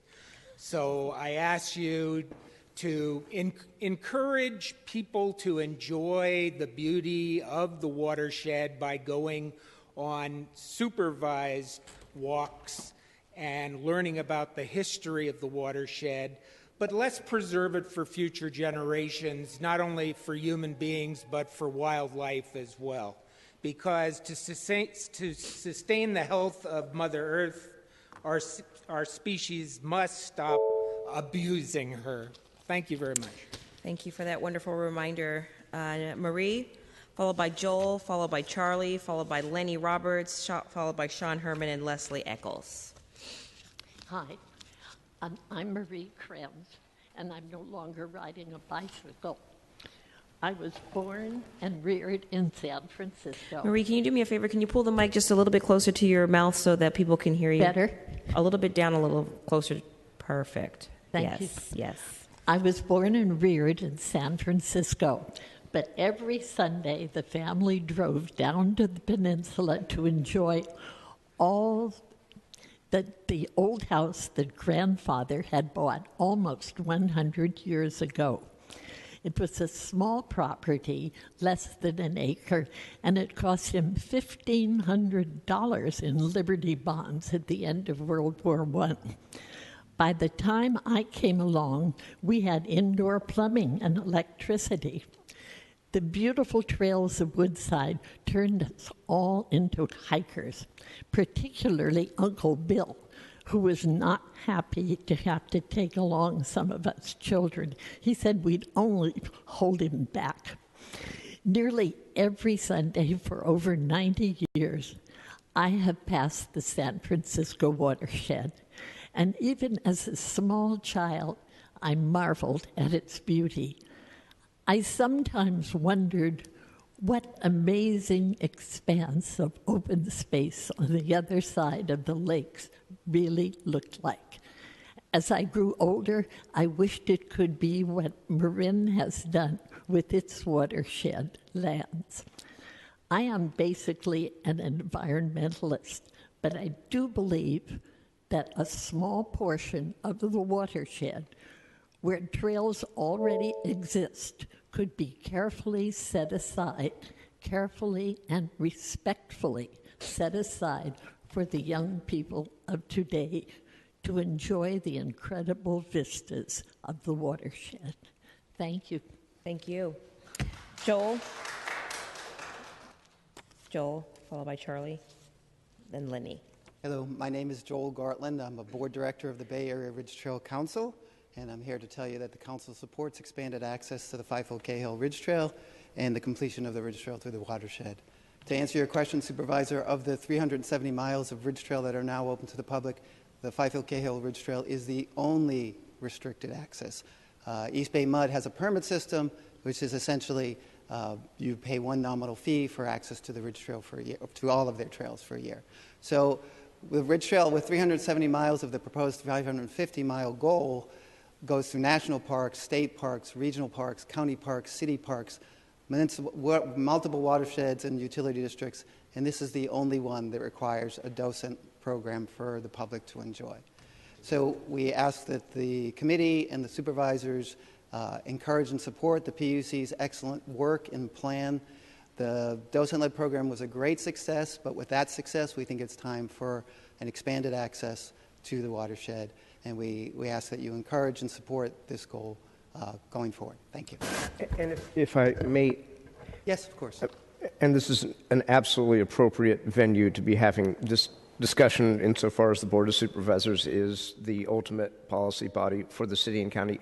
But out of curiosity, has there been any dialogue between the Ridge Trail Council or other entities pursuing less restricted access or whatever you want to call it, and the PUC directly is the question? Has the Ridge Trail Council spoken with the PUC? Yes, sir. Oh, many times. Mr. Ramirez and the staff of the Ridge Trail Council have worked very closely together, I believe.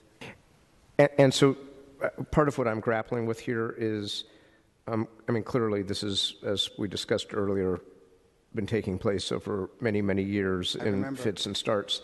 And I do recall that I think I voted for then Supervisor Amiano's earlier step in this process, a resolution urging the PUC and its sole and absolute charter authority to consider less restricted access. But it sounds to me like what Mr. Ramirez is pursuing and the ongoing discussions relative to a permitting system, which may or may not look like East Bay mud, I guess we call it. It sounds, I don't want to put words in your mouth, but does it sound like the PUC at the staff level is on the right track, albeit going more slowly than you might want? I wouldn't be the right person to answer that question. The PUC, one of our staff members is here and has worked with Mr. Ramirez and would be able to answer that question better. Okay. The council supports whatever the city and the PUC, come to agreement in that is the best way for improving access for the public. Thank you. Thank you. Thank you. Next speaker, Charlie. My name is Charlie Krenz. I'm with OpenTheWatershed.org. I'm also a longtime member of the Committee for Green Foothills in California Audubon. Recently, I've heard a series of dire predictions as to what will happen if this watershed is opened up to the public, the dirt roads that run the length and width of the watershed. Before we jump to such dire conclusions, I hope that everyone knows that we, even in the pro-access community, understand that before any of these existing roads can be designated as a trail system, that there have to be environmental reviews, and from there we'll identify appropriate mitigations, and it's after that that we can emerge with some kind of a public access plan. So if we're in fact worried about fire or endangered species or the occasional Cliff Bar wrapper that blows away from a visitor, we'll have more than adequate time to reflect upon the experiences of the people on the Fifield-Cahill Ridge Trail, the years of experience running the Sawyer Camp Trail, the incredibly successful watershed access programs in Marin County and Santa Clara County and across the Bay Area. I hope that as you sift through the facts and try to figure out what the best path forward is here, that you'll keep in mind we have a magnificent trail system. It's already built and it's in place. It's just waiting there for us to use it. If you live in the southern half of San Francisco or the communities of the Northern Peninsula, this is your local open space. And it's just a shame that so many communities have been denied access to the peace and the solitude and the beautiful vistas that this natural area could afford. Thank you very much. Thank you. Next speaker is Lenny Roberts, followed by Sean Herman, followed by Leslie Eccles. Thank you, Madam Chair, and thanks for the opportunity to speak today. I'm speaking for Committee for Green Foothills. For over 50 years, we have been promoting public access to the bay, the coast, and development of trails in our county, regional, state, and national parks.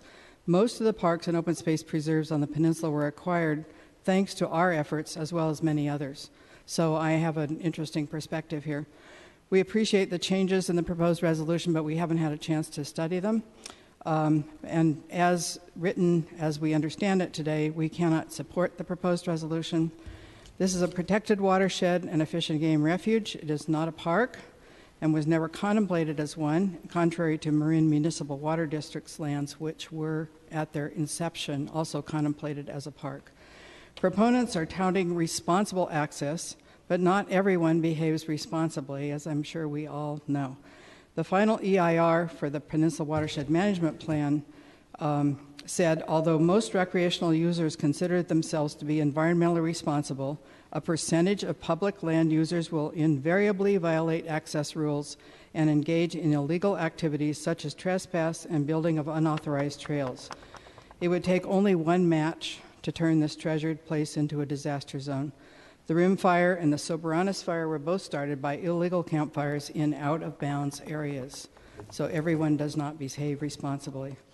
There are hundreds of miles of trails on the peninsula and throughout the Bay Area that are available for unrestricted access.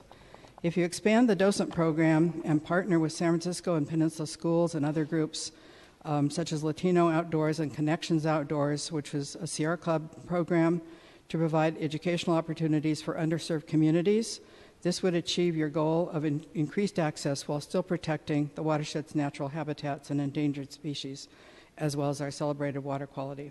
Seattle and Portland have some very fine programs in their protect. Thank you. All right, Sean is up next. After Leslie Eccles, we'll hear from Francisco DaCosta, Nancy DeStefanis, Peter, Christine Corwin, Catherine Apsley, and Byrne Smith. Welcome. Thank you, Supervisors. My name is Sean Herman. I'm here on behalf of Golden Gate Audubon Society. I'm a mountain biker, jogger, and resident of San Francisco.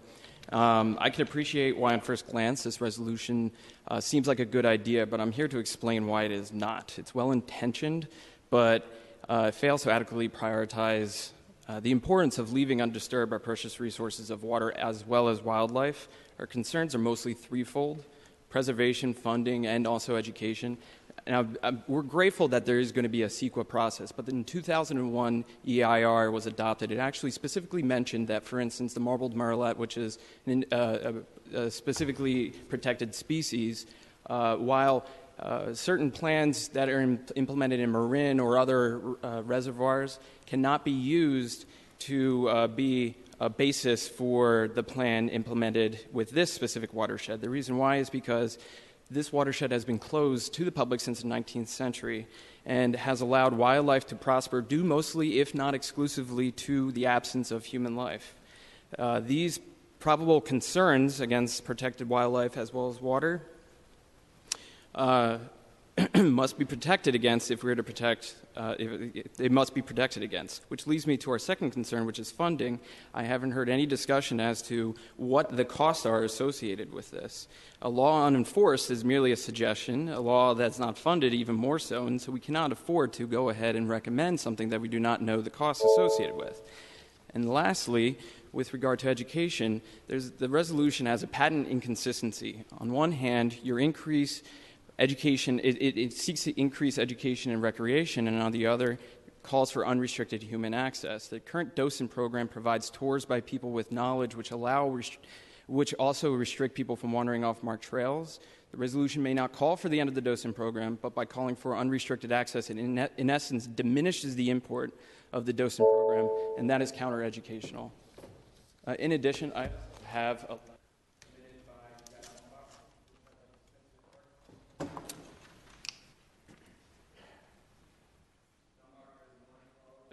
ecologist and evolutionary biologist.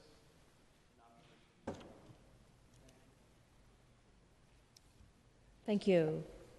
Next speaker, please. Hi, I'm Leslie Eccles. I'm a member of the Save the San Francisco Watershed Facebook group, and I'm here to ask you to please reject the proposal to open the watershed.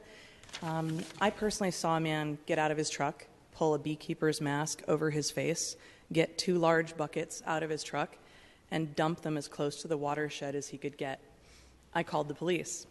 I see daily dumping of truckloads of trash all around the edges of the watershed. The toxic chemical collection facility and the landfill are both nearby the edge of the watershed. People come to the area to dispose of trash and chemicals, paint, pesticides, etc., and they find out the cost is too high and that the county only accepts certain toxics, and the county requires that you wait a week for an appointment. So they just dump it at the edge of the watershed. If they could reach the water, they would dump it into the water. The proposed level of access will destroy exactly what makes the watershed special and clean. The water supply is not something to experiment with. Flint, Michigan showed us that it is not right to make hasty decisions about the safety of our drinking water. I want all the reservoirs fully protected. Watershed lands provide irreplaceable services to the Bay Area in terms of water filtration and storage. Increased access increases the risk of fire, erosion, pathogens, invasive species, and they can all ruin land health. Increased access increases the spread of sudden oak death. This is already contagious. Wood chips are dumped by the truckload, spread, littered, all around the watershed. And I wanted to ask if you have a plan to deal with the increased fire risk, the increased erosion, the increased pathogens spread by bicycles, hikers, and this illegal dumping. do you plan to increase funding for trash collection, rangers, invasive plant surveys, conservation professionals? You must acknowledge the challenges and costs of land management before passing any. Thank you. Next speaker, Francisco da Costa, followed by Nancy, Peter, Christine, Catherine, and Byrne. What I want to say to you supervisors is that for thousands of years, the first people respected Mother Earth. Some of the speakers who have their heart in the right place have pointed out to y'all about a watershed. And as far as you Board of Supervisors, y'all are not the ultimate in making the policies. I know the state does and the federal government. But some of y'all, I can challenge you, have not read the RACO Act. I work for the National Park Service, and I represent the Muwakma Ohlone, and there are other tribes that should be brought in for consultation. We often have a few people making very general statements. How are you going to enforce is the key question. You can talk the talk, but you're not going to walk the walk. And even the San Francisco Public Utilities Commission and their employees do not do an excellent job. They do not. So, we need to be very careful in understanding that water is very precious. We need to do everything in our power to safeguard those resources, especially here around the Bay Area, and not open up large areas where some fool can go and set fire and mess things up, and all of y'all will just wash your hands. It has happened before, and it will happen again. This is our opportunity to do right. Thank you very much. Thank you. Nancy? Thank you. My name is Nancy D. Stephanis, and I'm the director and founder of San Francisco Nature Education, where we brought 20,000 children from underserved communities in San Francisco out to our parks and open spaces. I'm here today to strongly urge you to reject this proposal and this last-minute amendment. You've heard from a lot of environmentalists here. I don't think they're unenlightened from what I see. We have the head of the ornithology department at the Academy of Sciences, all these different groups you've heard speak so eloquently, saying, tread softly here. This is like a rushed job, and once you've opened it without the proper restraints, it could be gone forever. And so I'm urging you, please, we're happy to bring out our students to the watershed with docent-led trips. That's what we do right now. We have all these children coming out to our parks learning about nature and particularly birds, kids that never get out. And so I'm here today to please say, step back from this. And before we go any further, let's talk more about this resolution, but we urge you to please vote in favor of supervised access. Thank you so much. Thank you. Peter, you're up. Christine, you're on deck. My name is Peter Wernet. I live in the southwest corner of San Francisco, close to the beaches, GGNRA and Lake Merced. I'm very happy that the Supervisor Peskin is back in the hopper again, because sometimes he asks some really important questions. Actually, many times. You asked about outside of the PUC lands, what's going on with the San Mateo Park system? We have over 65,000 acres, not counting the Peninsula watershed, the San Francisco watershed, 65,000 acres of parklands where you can hike and bike, starting from San Bruno Mountain, actually starting from, if you want, McLaren Park, which is grossly underused, but all the way from San Bruno Mountain down into Pacifica, all the way down into El Granada, fantastic hiking trails, Montera Mountain. We've got 60,000 acres also on the east side, the Baylands hiking areas, On the east side of the watershed, you have the Pulgas Ridge, you have the Sawyer Camp Trail, and if you want to see what can happen to an area by the watershed, when human beings go in there with their candy wrappers and their soda cans and their cigarettes, their cigarette butts, and their dogs, and don't think that I could bring dogs in. I think you know San Francisco dog owners. They're going to bring their dogs. Look at Sawyer Camp Trail. Look at the garbage and the refuse everywhere. Are you going to have enough rangers to run around cleaning up and supervising? I don't think so. Why in the world would we even consider opening up more on the San Francisco watershed when we have 65,000 plus acres? And I'll be happy to give you this map because it's wonderful. As human beings, we tend to think, politicians tend to think, oh, we're increasing to $100,000 every year. We have to protect more, provide more space for people. How about space for animals? Wild mountain lions, aren't they as important as human beings? I think they are. Red-legged frogs, murrelet birds, just as Thank you, Christine. Followed by Catherine, followed by Byrne. Good afternoon. Thank you so much for hearing this important issue. My name is Christine Corwin, and I'm here to represent Save Our Recreation. With more than 10,000 members, Save Our Recreation is dedicated to promoting and safeguarding outdoor recreation opportunities on public lands in the San Francisco Bay Area. The opportunity to enjoy the great outdoors while pursuing healthy recreation activities is a key part of ensuring that the Bay Area is livable. We believe that these outdoor experiences should be accessible to everyone. We also believe that protecting the environment and recreational access can go hand in hand. With that said, Save Our Recreation strongly supports the resolution urging the SFPUC to expand public access to the Peninsula watershed. As you know, residents of San Francisco and other parts of the Bay Area are in desperate need of more open space where they can recreate in the outdoors with their friends and family members. The Peninsula watershed provides a perfect setting for recreation. According to the in-depth environmental impact analysis, opening up the watershed is completely compatible with protecting and preserving water safety and environmental stewardship. That's why allowing public access to water district lands is a common practice in water districts throughout the country. We have stunning examples of this, such as up in Marin County.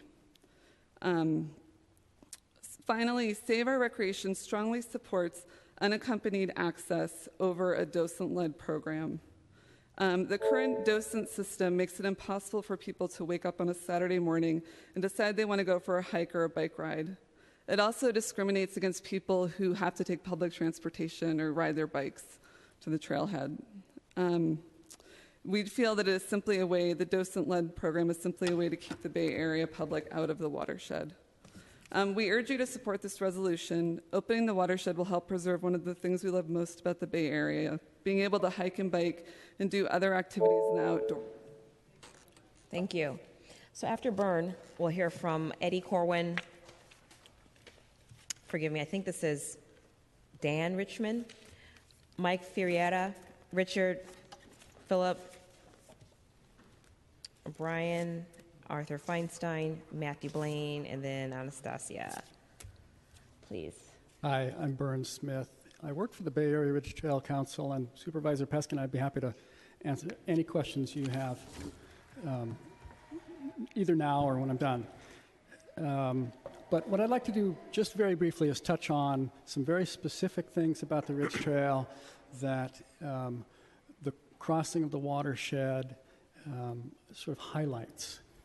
Joel talked about the fact that it's only on the Ridge Trail in the San Francisco Peninsula watershed that we have such a restriction of continuity. And it's that continuity that's really a special feature of the Ridge Trail. Within a month or two, we will have over 80 continuous miles of Ridge Trail completed, essentially from Highway 92 at the Quarry Trailhead of the Peninsula watershed up to the middle of Marin County, up on top of Big Rock Ridge. But that continuity only exists for portions of Wednesday, Saturday, and Sunday on the Peninsula watershed.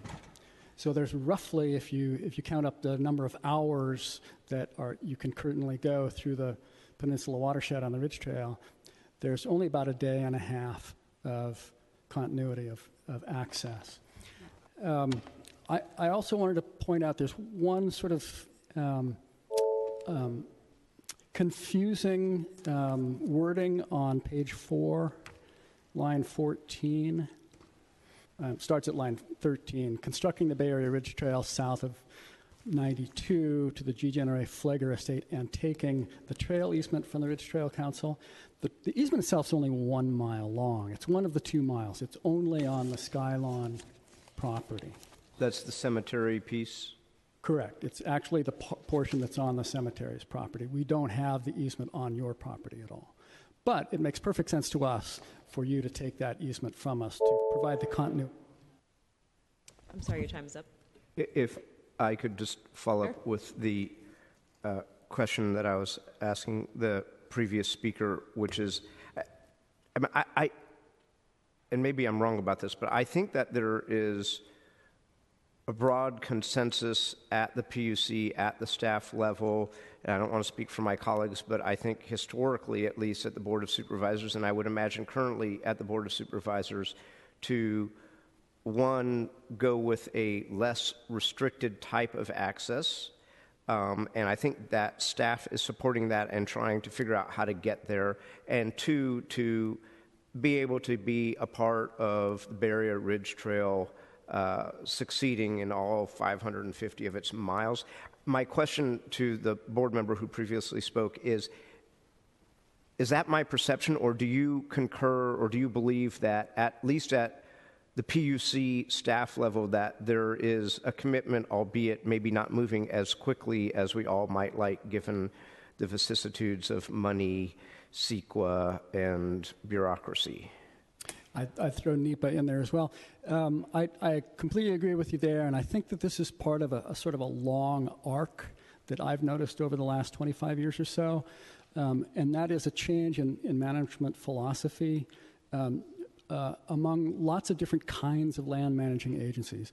And what I mean by that is it's increasingly the case that recreation lands, parklands, and the like, the management of those lands is tending more towards resource protection in the main, from a broad standpoint. And simultaneously, there's been a movement among the sort of purely resource protection agencies to move more towards some kind of public recreation access. So there's sort of this meeting. They're not crossing in the middle yet, or I'm not proposing that they should, but there's definitely that change over time. Thank you. Thank you. Next speaker. Hi, my name is Eddie Corwin. I'm a native of San Francisco. About a year and a half ago, I moved to the Ingleside neighborhood. And at the time, I was very excited I'm a hiker, and I was very excited to get to know and explore the watershed area, being that I was going to be living much closer to it. I quickly realized and was disappointed to learn that there was a lot of roadblocks to me getting up there and taking a hike with my family on a whim, or without having to go through the hoops of doing so. I care deeply about habitat and ecology. I do as much as I can to protect the local ecology and habitat, both with the community and also privately in my own land and where I can. I think it's laughable to think that opening up trails would increase the amount of illegal dumping that's happening, and that we need to make sure that we separate the issue of providing access and people who are acting illegally. I believe that we as a society do need to put a lot more value to open space and nature and making sure that people aren't breaking the rules, but that is a completely separate issue, and that most people inherently want to follow the rules and be good and care for the space. So I am very much in favor for the amendment and opening up more trails to non-docent-led access. Thank you. Next speaker.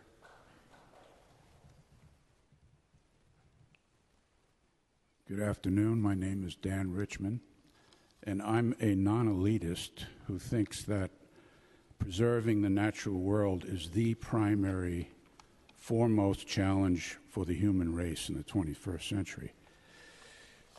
I was walking around Stowe Lake Sunday morning, two Sundays ago, and saw debris everywhere, mostly plastic and styrofoam, but also cigarette butts. People do smoke.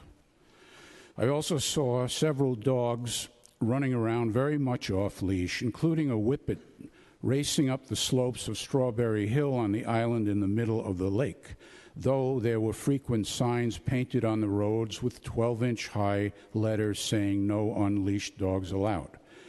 Then there was among the many bicycle tracks on the island one set that was wide enough and deep enough to suggest a motorcycle.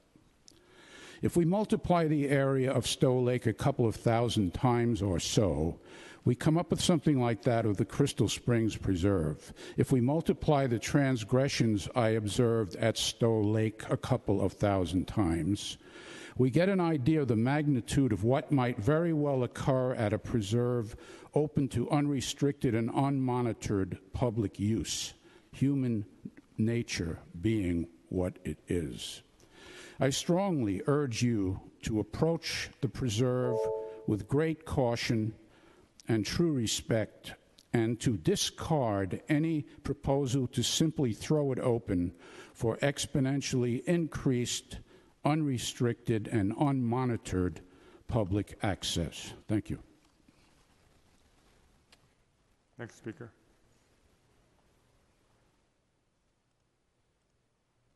Good afternoon, Supervisor. My name is Mike Ferreira. I am the chair of the Loma Prieta chapter of the Sierra Club, encompassing San Benito, Santa Clara, and San Mateo counties.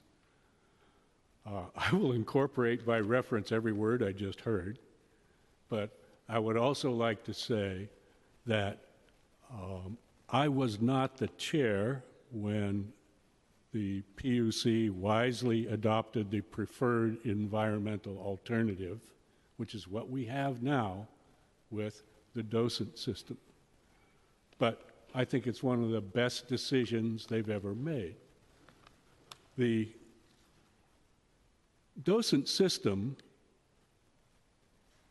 puts eyes, unpaid eyes, but concerned eyes on what's happening in your watershed.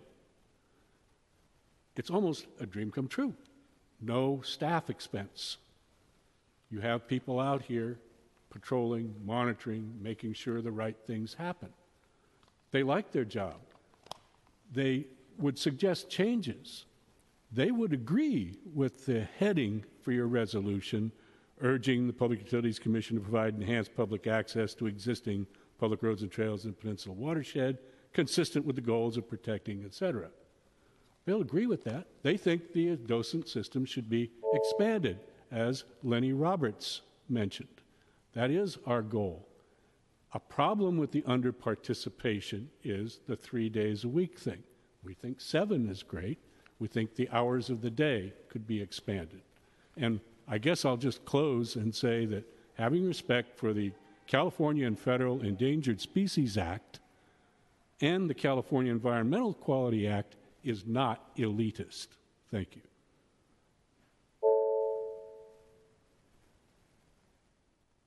Next speaker. Thank you. Good afternoon, Supervisors.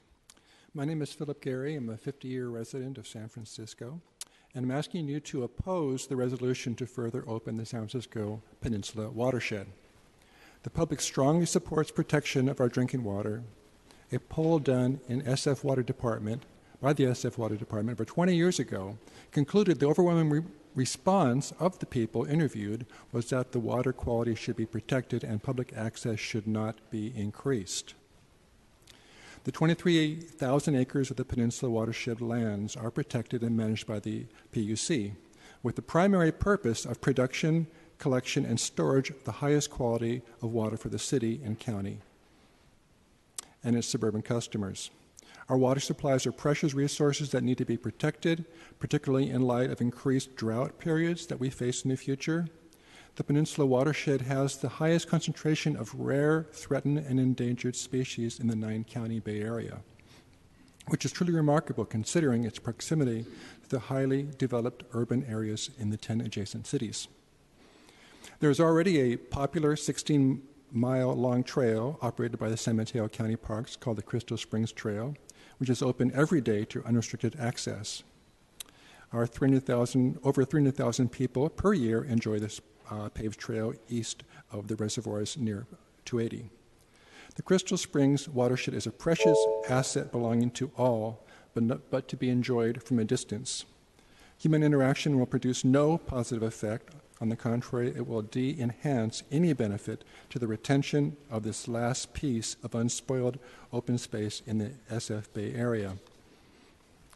The SF Board of Supervisors should pass a resolution affirming rather that the primary function of the watershed is protection of our water supply and preservation of natural resources, not another trail to be.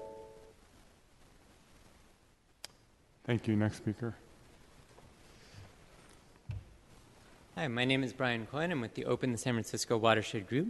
I want to emphasize first that we strongly believe that access to green spaces to nature is an equity issue. Access to nature improves physical and mental health. It improves well-being. It's very important to people. And we all know that southern San Francisco in particular is underserved by access to open spaces. And an improved public access to the watershed can help fill that void. If you live, for example, in the southernmost neighborhoods of San Francisco, the watershed is the same distance from your house as, say, the Presidio is. This issue of equity is also why we strongly support the PUC's proposal to introduce a permit system and why we feel that the docent-only system, while a good start, is insufficient going forward. The docent-led tours, particularly the bicycle tours, all begin at the end of the watershed farthest from San Francisco on a busy state highway that's unsafe for walking or biking. That means that these docent-led tours we've been hearing about are completely inaccessible for people who do not own cars. And that's an exclusion that just can't be acceptable going forward. It excludes low-income people. It excludes all the people who are therefore unable to get there simply because they don't have a car. Lastly, let me say that the thrust of this resolution is to support the PUC's environmental clearance process that they've already begun, and it's to encourage them to move forward a little faster or another step, but nothing drastic. So the things you've been hearing about the potential environmental issues, those are things that might be turned up in the environmental clearance process. But those are not reasons to not start the environmental clearance process to begin with. So in closing, I urge you to vote for this resolution, and we can find a way to have responsible access. Thank you. Next speaker. Good day. First, let me thank this unfiltered democracy that we're experiencing right here. I thank you. I can feel your quandary about how to make a decision. But yet, as we urbanize, as humans make our living looking at computer screens, and we have an asset so close that you could take a cab or a local bus and access it, because as we get farther away from nature, we become less valuable as a species. So we need to let people walk and smell clear air and to see new growth and to see butterflies come by and everything else that's in nature. And again, it needs to be open responsibility, and I'm sure you guys are well aware of it. So thank you. My name is Richard Howes, and I guess I have to support my son, but I would support him even if he wasn't my son. Thank you. Great, thank you. Next speaker, please. Jake Thiggs, speaking for the California Native Plant Society. Our 23,000-acre watershed peninsula watershed is one of the most nearly intact biological areas near large metropolitan areas, and it is remarkable that it has some of the highest quality water of any urban area in the world. A large part of the reason for this is because human presence is kept to a minimum needed for management, a reason why this was designated a watershed and not a park. As a consequence, it is a complex and stable natural ecosystem providing habitat for a large and very diverse community of animals, plants, and other organisms. It is this diversity and complexity that is responsible for its ability to produce and store clean water. Troubles accompany us humans. Fire, erosion, pollution, and invasive plants follow in our wake. Watershed personnel have done a reasonable job of keeping weedy plant invasions to a so far manageable level, but the worldwide trend today is for weakening of ecosystems so that every year there are more and more weeds and fewer native plants. This is worldwide. This trend is accelerating with climate warming, and as is the frequency and intensity of wildfires. Humans ignite 80 to 90% of all wildland fires. Research found that the introduction of unsupervised humans into a wild ecosystem can increase the likelihood of ignition 4 to 9 times. Don't mess with success. Please vote this down. Thank you. Thank you, sir. Next speaker, please. Supervisors, Arthur Feinstein with the Bay Chapter of the Sierra Club. As Jake was saying, 95%, actually, CAL FIRE says 95% of our forest fires are human-caused. There have been books written, it's pretty well known, we're in what they call the sixth extinction process, where mass extinction, where species are disappearing every year at rates not seen for millennium. And there's a reason for that, and it's us. We start the fires. We're responsible for species extinction. We don't do it intentionally, but we do it because we're there and we have impacts. People are saying other water districts have permit systems and they're very successful. It's the Crystal Springs watershed that has the highest concentration of listed and endangered species. Why is that? Because it doesn't have a permit system. It doesn't have people going through. There's one of my favorite stories, because we have this access issue quite constantly. There was a state park in New York. It was a forest, and it had no access to it. It also had an endangered turtle. They finally decided to open access to that forest.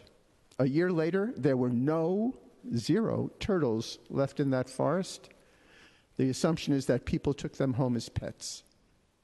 It's just an example of how you cannot anticipate what will happen once you open access, but you can anticipate that it will not be good for wildlife and flora, and with a 95% likelihood that somebody's going to start a fire, at some point we will have one.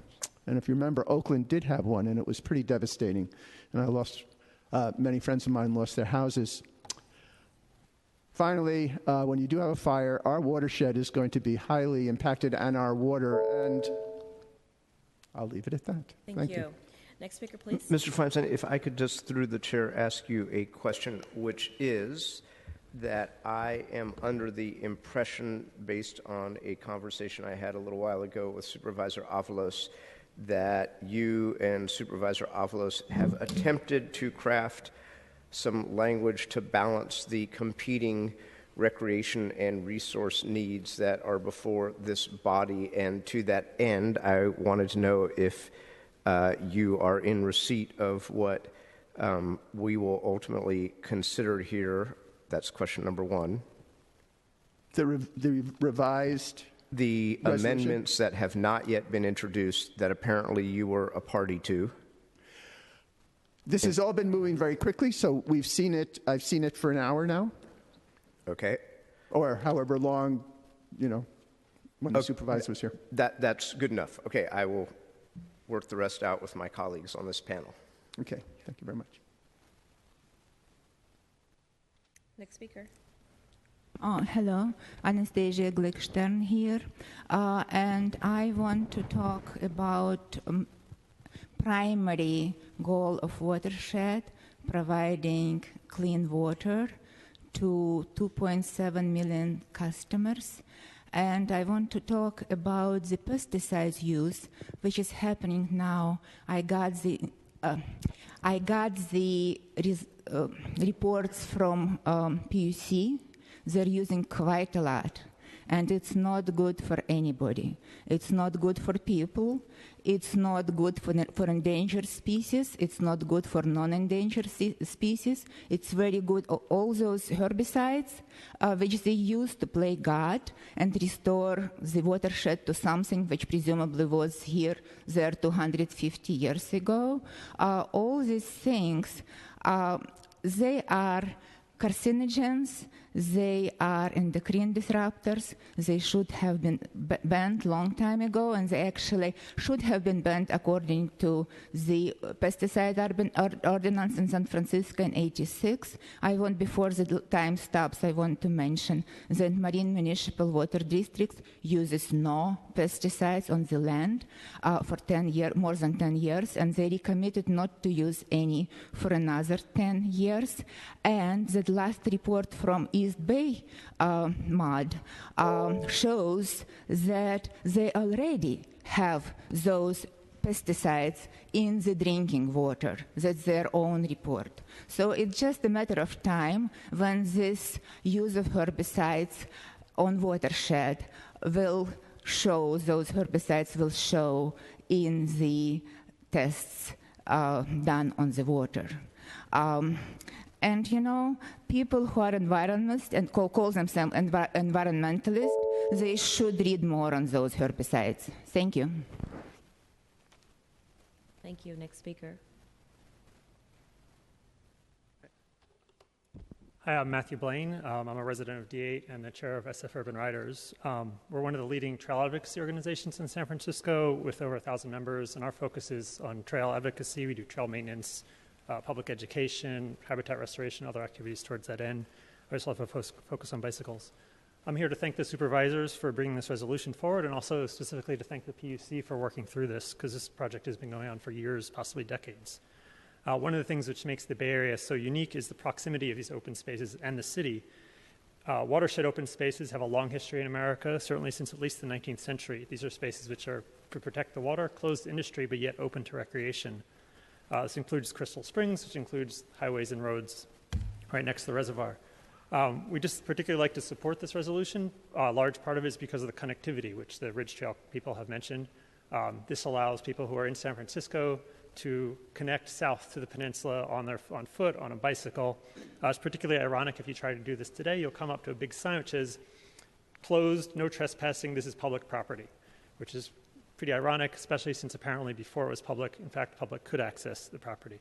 There's definitely environmental concerns, and we believe the PUC is addressing this through their environmental impact process, and we're confident that they'll support this. I just wanted to comment about the docent system. I was talking to people about this weekend. Most people don't even know it exists, so all they see is the no trespassing signs. So we definitely encourage access with a particular priority on the Ridge Trail and other connections. Thank you. Thank you. Are there any other speakers that'd like to speak on this item? Please come on up at this time. Please, sir. Hi, I'm a parent in the San Francisco School District. Did a lot of greening programs with my elementary school. Took up a lot of pavement. We did put in Oakwood Woodlands, and then we took the kids hiking and camping. And one thing I found was that kids in this town have very little access to this type of space. When we took them camping, hiking in Glen Canyon, probably more than half the kids had never hiked outside of the city. When we took them camping by Ocean Beach, less than a quarter had ever been camping. And in Glen Canyon, there's no space where they're not within view of a house. And so this is an important resource, and this kind of resource is not being is a resource that our kids aren't getting.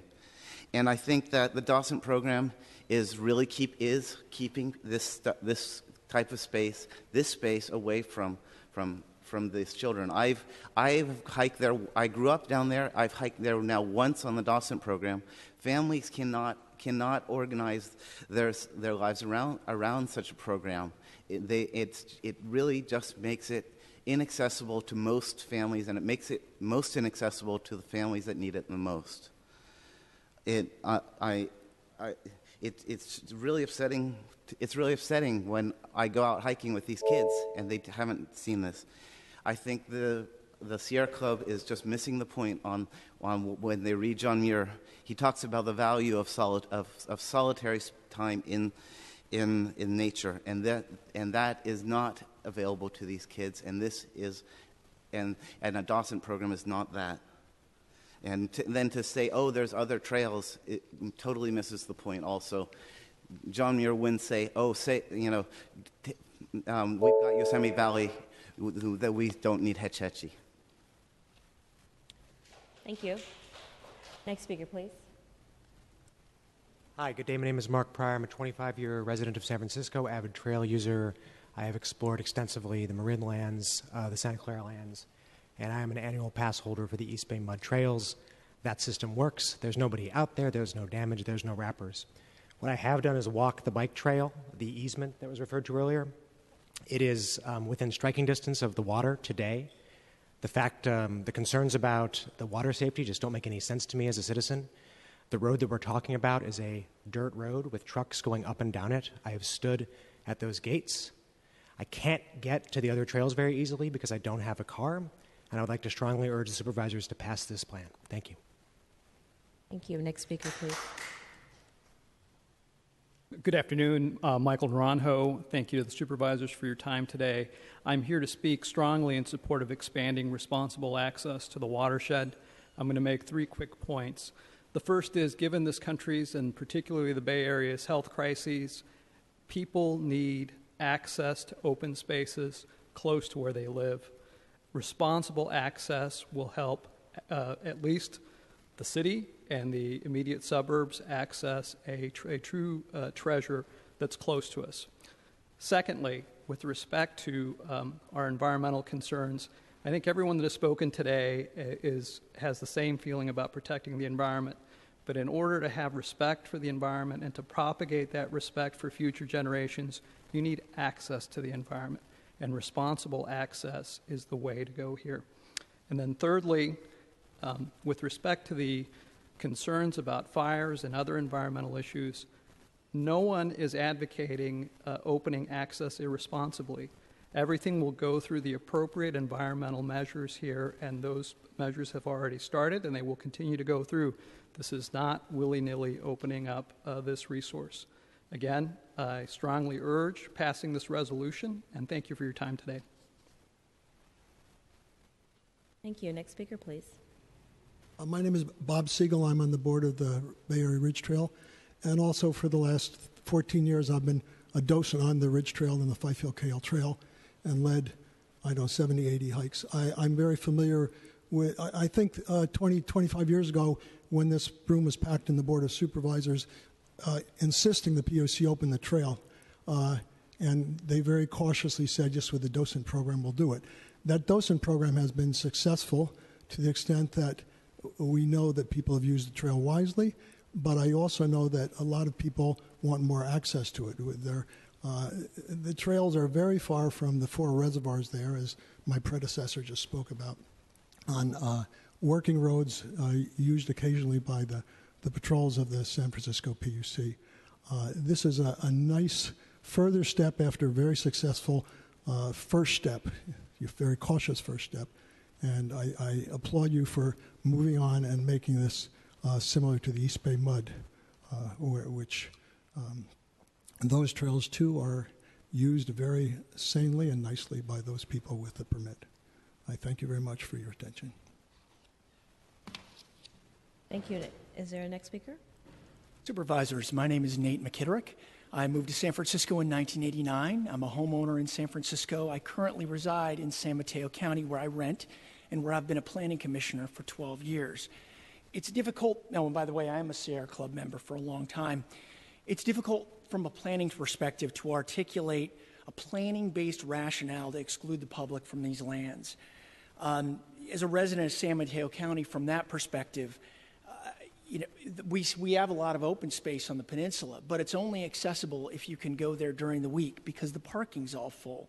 It's only accessible if you have the time to drive somewhere and have a car, especially if you have a family. But one of the reasons we have planning rules, as I've learned being a public official, is because you do get situations where people talk about keeping them out. I mean, who gets kept out with a permit system? Who's using the docent system right now? Who are the people who are being kept out? And that's a question I want you to think really hard about, because I'll give you a hint. It's not middle-aged white guys like me. It's people that are using open space to the maximum, filling up the parking lots every weekend with their families in places like Candlestick Point, who just want to have a little place to have a picnic or a hike or get away from the urban environment that these lands are in. This is urban open space. So we have these rules, we have CEQA, and I hope you will look closely at those and not at the fear of who we're keeping out from these lands, whether they're young people, whether they're people of color, the people who should be allowed to use these lands as they are public and open space. Thank you very much.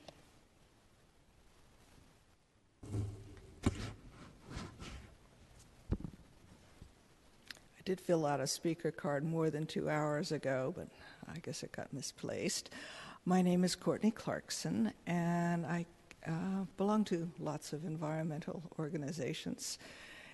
But I'm down here because I am very uncomfortable about the thought of more access to the watershed. I have been fortunate that I have been in the watershed a number of times in the last decade. I volunteered to do the Audubon Society's Christmas bird count, and I was fortunate to be assigned to count in the watershed on the morning, a few days after Christmas. And you see things in the watershed that you don't see in places where there's a lot of access. We don't just count birds, we also count anything else that's wild that happens to come by, or anything with 4 feet that happens to come by.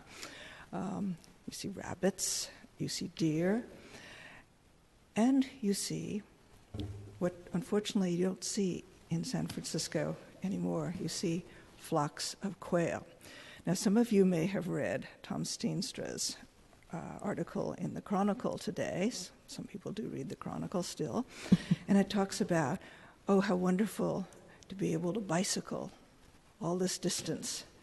And I'm thinking, in my mind, I can see bicyclists yahooing down the hills with off-leash dogs, just like you find in the places where bicyclists are not allowed, in the Marin Headlands, and where dogs are not supposed to be off-leash. And you see them wandering fast through places that they shouldn't be going. And so I am very disturbed at the thought of having this happen in a really beautiful place that shouldn't have a lot of people. Thank you. Next speaker, please. Hi, I'm Catherine Apsley, and I am the 3rd generation of my family to live on the peninsula and mother of the 4th. When the Sawyer Camp Trail was new, I went there with my Girl Scout troop riding bikes and had a spectacular crash on my 3-speed coming back down from the dam, so thanks for that. But you know, the last generation of my family who really got to go to the watershed was my husband's grandparents in 1928. My grandmother-in-law was a domestic who worked for a family, and my grandfather-in-law a mechanic. And sometimes they were able to borrow a car and go down to Pilarcitos Lake for picnics in 1928. That was their thing. I feel like we've heard from people who live places like Portola Valley who say, oh, you know, there's all these other parks, anyone can go there. If you have a car, you can.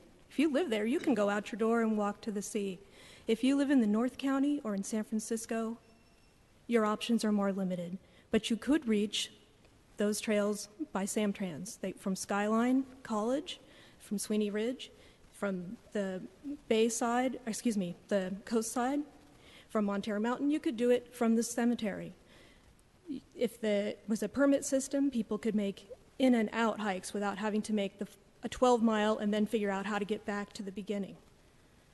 That I feel like in that way it hasn't changed since 1928. They had to borrow a car to get there. San Francisco residents today, many of them would have to do the same thing, but they could reach it by bus. Ironically, San Mateo County is piloting a bus program to bring people to Edgewood County Park and Wonderla County Park to get access to these spaces. But the North County doesn't have the same thing. Thank you very much. Thank you. Are there any other members of the public that would like to speak on item 3 at this time? Okay, seeing none, public comment is closed. Thank you. Supervisor Peskin, you have a few remarks. Thank you, Madam Chair, and thank you to all of the members of the public who've come and address this very complicated, long-standing issue, which I think we all recognize is an issue of balance with a pretty sensitive resource that has gotten more public access over time and stands to receive yet more. And I want to acknowledge Supervisor Avalos for having the personal and political fortitude to weigh in on this matter. And I do understand from Supervisor Avalos, who prior to having to go to his pre-existing appointment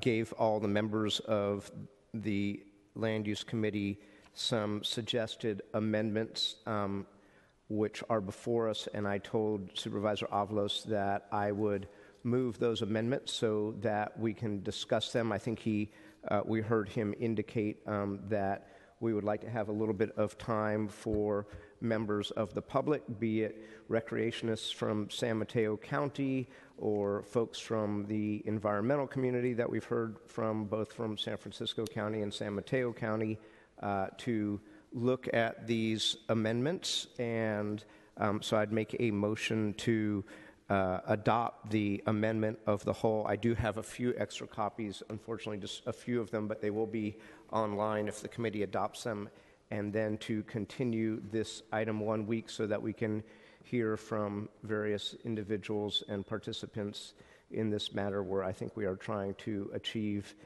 some balance that will first and foremost allow for less restricted access, and second of all, most particularly on that section of the Bay Trail that is really an amenity for the entire Nine-Berea County region, and do it in a way that ensures that the flora and fauna and water supply for this and other counties is protected. So I would like to make a motion to adopt the amendments offered by Supervisor Avalos and continue this item 1 week. Just real quick, thank you for that motion.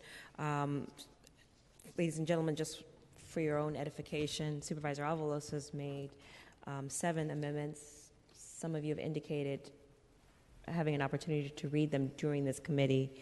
Mr. Clerk, Deputy City Attorney, do we need to read these amendments into the record, or can we just accept them, the summary that Supervisor Avalos has provided? Deputy City Attorney John Givner, you can just accept because the document has been circulated to the committee and made available to the public. Okay. You can simply vote on it. All right, thank you. Okay, at this moment, I'd like to yield the floor to Supervisor Weiner. Thank you. Well, first of all, I'm happy to accept the amendments, so maybe we can just adopt the amendments and then move towards a discussion about the continuance. All right, I too am happy to accept these amendments. So I'll accept a motion. I think Supervisor Peskin made one to accept these amendments. We'll take without objection, we'll accept the amendments. Thank you. Now, Supervisor Weiner, do you want to speak to the issue? Yes, thank you very much. So this has been a long and winding process. I think Supervisor Avalos and I held a hearing on this issue. It was probably a year ago, maybe a year and a half ago. It's been There's been quite some time. There's been enormous discussion since then. We introduced this resolution, I think, early this year, maybe late last year. I can't remember. It has been quite some time, and it was not even brought to committee, or was continued in committee and then continued to call the chair. I think precisely because of the community discussion that was happening around this issue. Today, after many, many conversations, Supervisor Avalos has brought forward legislation that frankly softens the resolution to acknowledge some of the concerns, to talk about the need for studying the issue, et cetera. And this language, to me, is compromise language. That doesn't mean that everyone loves it. That doesn't mean that it goes as far in one direction or the other as everyone would like. That's not going to be possible in a contentious issue like this one. But this does definitely take into account some of the concerns expressed by the opponents of expanded recreational access. Again, I don't want to suggest that those opponents are thrilled with every single aspect of the amended language, but it does move in that direction. So I don't see a need to just keep this in committee so that the supporters of expanded recreation access can bargain against themselves. If people want to have continuing discussions, if we put this out of committee today, we have 8 days until the next board meeting. That's plenty of time for continued feedback before this comes to the full board. I would be open to sending it out for the week after next so that we have a full 2 weeks for there to be continued discussion and feedback. But I would prefer to send this out of committee today as amended with a positive recommendation. Okay. Well, as the sponsor, as one of the co-sponsors on this legislation, I'm happy to support that. Let's see, Supervisor Peskin, can we do this without objection? Well, before we do that, okay. I posed some questions to our staff from the PUC, Mr. Ramirez, who actually I would look to as the individual who has overseen this program, who has to deal with, and the resource I'm talking about now is financial resource, the fiscal implications. And when I asked him if he had seen these, he said he had just gotten them, and I would love to hear in public, and remember when we send this, whether it's in 1 week or 2 weeks to the full Board of Supervisors, what it essentially means is that we have cut the public out of any future comment. And to the extent, respectfully, through the chair to Supervisor Wiener, that you're willing to continue this item 2 weeks, I don't see the harm other than the fact that we will, as elected officials, have to sit here and hear, as we did today, from the public. But I don't see the harm in doing that. As a matter of fact, I think that's one of the fundamental underpinnings of my job. But most importantly, I would like to hear from the department that has been charged with managing the city's water supply and balance the needs of resource conservation with recreational access. So if Mr. Ramirez is able to do that at this point, I really would like the PUC to be a part of this conversation, particularly given that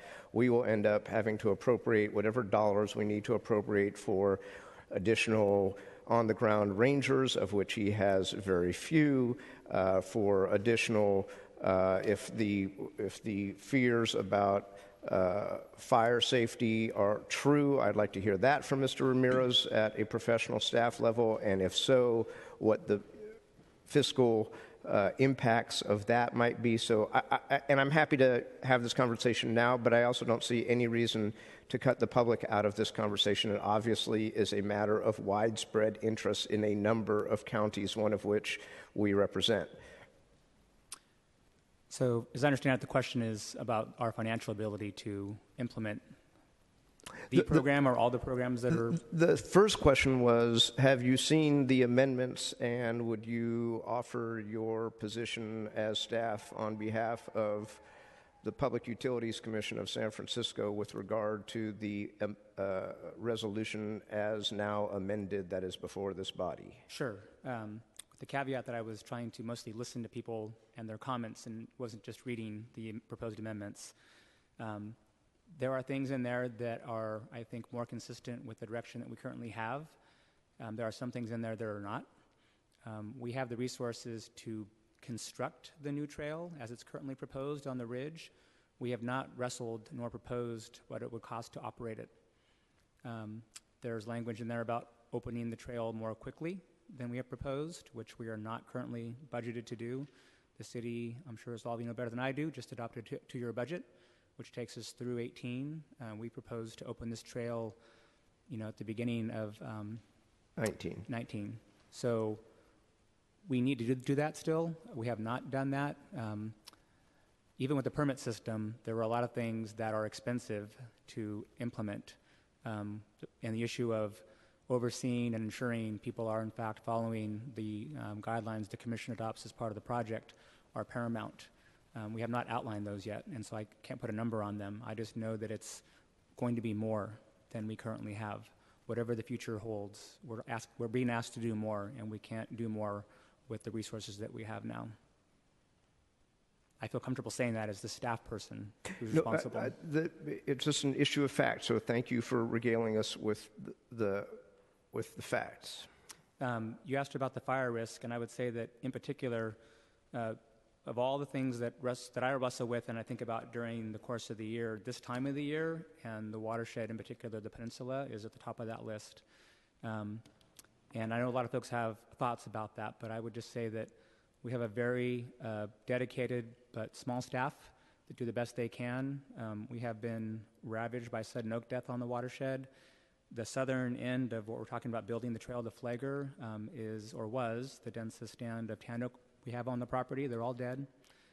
We need to take those out as part of the project. Those things cost money. There are lots of other areas along the trails that would need to be dealt with as well. A lot of the trail that's proposed to be built is not in a forested area, but the southern third of this one is.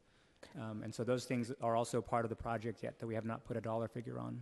And Mr. Ramirez, if you could remind me, because I know you told me this once months ago when I asked, but it has completely left my mind, although I'm making up the number of 3. How many conservation or patrol ranger staff do you have? We call them watershed keepers, a unique title to the city and county. We have 12 on the Peninsula watershed positions. They're not all filled at the moment. It includes a supervisor. And they rotate. They're on 7 days a week. Some of them live on the property. So in essence, we have 24/7 coverage for the land that we own in San Mateo County. So does that mean 3 at any one time? We'd like to have more than 3 at any one time. It depends on who's out and who's sick and positions being filled. They break the watershed into zones, and they cover each zone each day. And when there are hikes on the trail now, the docent hikes, they always check in with the hikes that are there. And they do the best they can with the people that we have on that day. But we always have at least a handful of people. 3 or 4 is pretty thin. So you've got one for about every 6,000 or 7,000 acres, so to speak? And they get around. They've got trucks, and they can use the boats too. But they do their best to cover all the areas, especially the publicly accessible areas that we don't manage. The county does a great job with Crystal Springs. That's their responsibility, thankfully. And they do a very good job of covering that issue. When things happen, we have to help respond. And things happen, especially this time of the year. We had a fire last year on the eastern perimeter that started off of Highway 280 with the chain on the highway that ran up towards the school on the eastern end. And we had CAL FIRE, we had planes, we had helicopters, we had fire retardant dumped. It was a big deal. Everything worked out fine, thankfully, because the staff responded so quickly. We have a great relationship with CAL FIRE. It was all handled very well. But those things happen. And they happen at a small scale now because I think we do such a good job preparing for them. But inevitably, they happen. And the local responder is San Mateo Fire? In this case, it's CAL FIRE. It's a state responsible area, and so they jump on it. Anybody who's here jumps on it with them, but fundamentally CAL FIRE has the responsibility, and we have a very good relationship with CAL FIRE in the area. They get called out, though. This time of the year, if there's a big fire someplace else, they leave, and so in that case, the local folks often have to step into those shoes. Yeah, we don't fight fires. Our staff responds to fires. They have fire preppers on their trucks. They're able to put things out if they come upon something very quickly, but in essence, if there's a fire, then we call for the fire department, and we help provide access to the property. Thank you.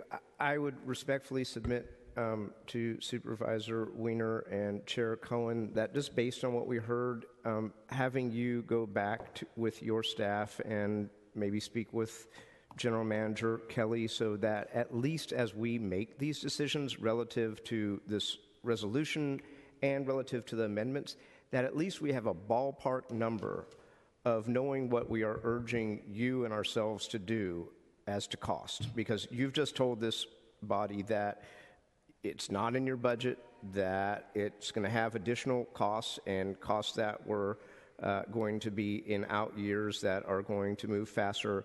I think it would not be as responsible of us to send this to the full board until we at least have a ballpark number of what we're talking about. I'll do my best to make sure we get back to you as quickly as we can and have the discussions with the folks that I report to. Thank you, Supervisor Wiener. Thank you, Madam Chair. I think it's really important to be clear here about, again, the path that this has taken. I think to suggest that putting this out of committee after the years of discussion on this issue with members of the public, with the Public Utilities Commission, I have personally met with senior management of the PUC about expanding recreational access. And so to have any suggestion like that the PUC has been cut out of this process or the public has been cut out of this process, there's just no basis to say that. What this resolution, this is a non-binding resolution. And if you look at the language that it uses, Supervisor Peskin, I think if you didn't see this resolution, you might think, based on his comments, that this resolution in and of itself, this unlocks the gate and opens up the watershed for recreational access on its own, and we're just going to say, we're opening it up tomorrow, the minute that we pass this, and PUC, you just figure it out. That is not accurate. If you look at the language of this non-binding policy resolution, what it does is it urges the PUC to do X, Y, and Z. It urges the PUC to consider expanding access. It urges the PUC to evaluate the feasibility of expanding access. It urges the PUC to work and collaborate with San Mateo County and other agencies. It urges the PUC to consider possible routes for further public access. This is not a resolution that in and of itself just throws the gates open. This is to push the PUC to continue on the process that frankly has already started to consider and evaluate ways to expand public access, and to do that in the very public way that the PUC is required to do it. It's not going to be a secret process at the PUC, and the public will absolutely be involved in helping to flesh out the results of that evaluation and that consideration and that collaboration. In terms of money, again, this resolution does not force the PUC to spend money, and it does not presuppose who is going to be financially responsible. One could envision the PUC in a partnership with San Mateo County in terms of bearing those costs. And in my view, that is what should happen. It should not just be on the PUC. Fundamentally, the San Francisco Public Utilities Commission itself is not a recreation agency. It's an agency that is charged with stewarding our water supply in addition to other responsibilities, and it does a superb job discharging those responsibilities under very difficult circumstances. The PUC understandably is resistant to expanding recreation access because the PUC's core responsibility here is managing the water supply. We at the Board of Supervisors have a broader policy purview to steward the water supply, but also to take into account the recreational needs of the public. So ultimately, that's why we're considering this here at the Board of Supervisors. So colleagues, I think that this has gone through significant process. Supervisor Avalos, I believe, in proposing these amendments that we've adopted, has bent over backwards to take into account the concerns of the opponents of expanded recreational access by softening the language. These amendments, it doesn't add any kind of new expanded request for access. I could see if all of a sudden this were dramatically increasing what was being requested, why a continuance would be appropriate. If anything, what this does is it softens what was initially proposed in the resolution. And that's why it's not a substantive amendment and why we can put it out of committee today instead of continuing. It's not a substantive amendment. It's scaling back what was proposed before. So colleagues, I don't see a reason to keep this in committee. So I won't belabor the issue, but I will say I have been back on the Board of Supervisors now for 10 months, and this is the first time in that 10 months that it has been before this committee, although it was scheduled once and not heard and has not been discussed by the board. But there is no question this area of policy has come to the Board of Supervisors every decade or so for the last generation. And maybe we can have Mexico pay for it. And if we are going to send this to the full board and the courtesy of involving the public in another discussion and hearing from our PUC staff is not extended, I will respectfully dissent. All right, thank you very much. Is there a motion? Madam Chair, for clarity, there's two motions on the floor. The first was offered by Supervisor Peskin to continue the matter to September 19th. The second motion being Supervisor Wiener's motion to recommend to 920's full board. Okay, great, thank you. Let's take the first. No, I actually just, I would request that we put it out for September 27th for an additional week out. Okay. So if people want more time, have more time. And we've obviously been getting a lot of emails on both sides of this issue at the Board of Supervisors from the large majority of people who are unable to attend public comment but still provide that feedback to the Board of Supervisors. All right, so that's an amendment to your original motion. Yeah, so the motion is to forward this item as amended to the full board with positive recommendation for the September 27th, 2016 meeting. So, Madam Clerk, let's take the, let's deal with the motions as they came in order. Supervisor Peskins first. We'll do a roll call vote, please. Okay. On the motion offered by Supervisor Peskin, Supervisor Peskin? This is the motion to continue it 1 week. Correct. Aye. Aye. Supervisor Peskin, aye. Supervisor Wiener? No. No. Supervisor Cohen? No. No. The matter... To continue the measure to put it out September 27th. Yes, fails. Roll call vote, please. On the motion to continue. On the motion to put it out for the 27th. Right. Supervisor Peskin? No. Supervisor Peskin, no. Supervisor Wiener? Aye. Aye. Supervisor Cohen? Aye. Aye. The motion passes. Passes. All right. Thank you very much. All right, Madam Clerk, are there any other items before this body? There's no further business. All right, ladies and gentlemen, thank you for your time. We are adjourned.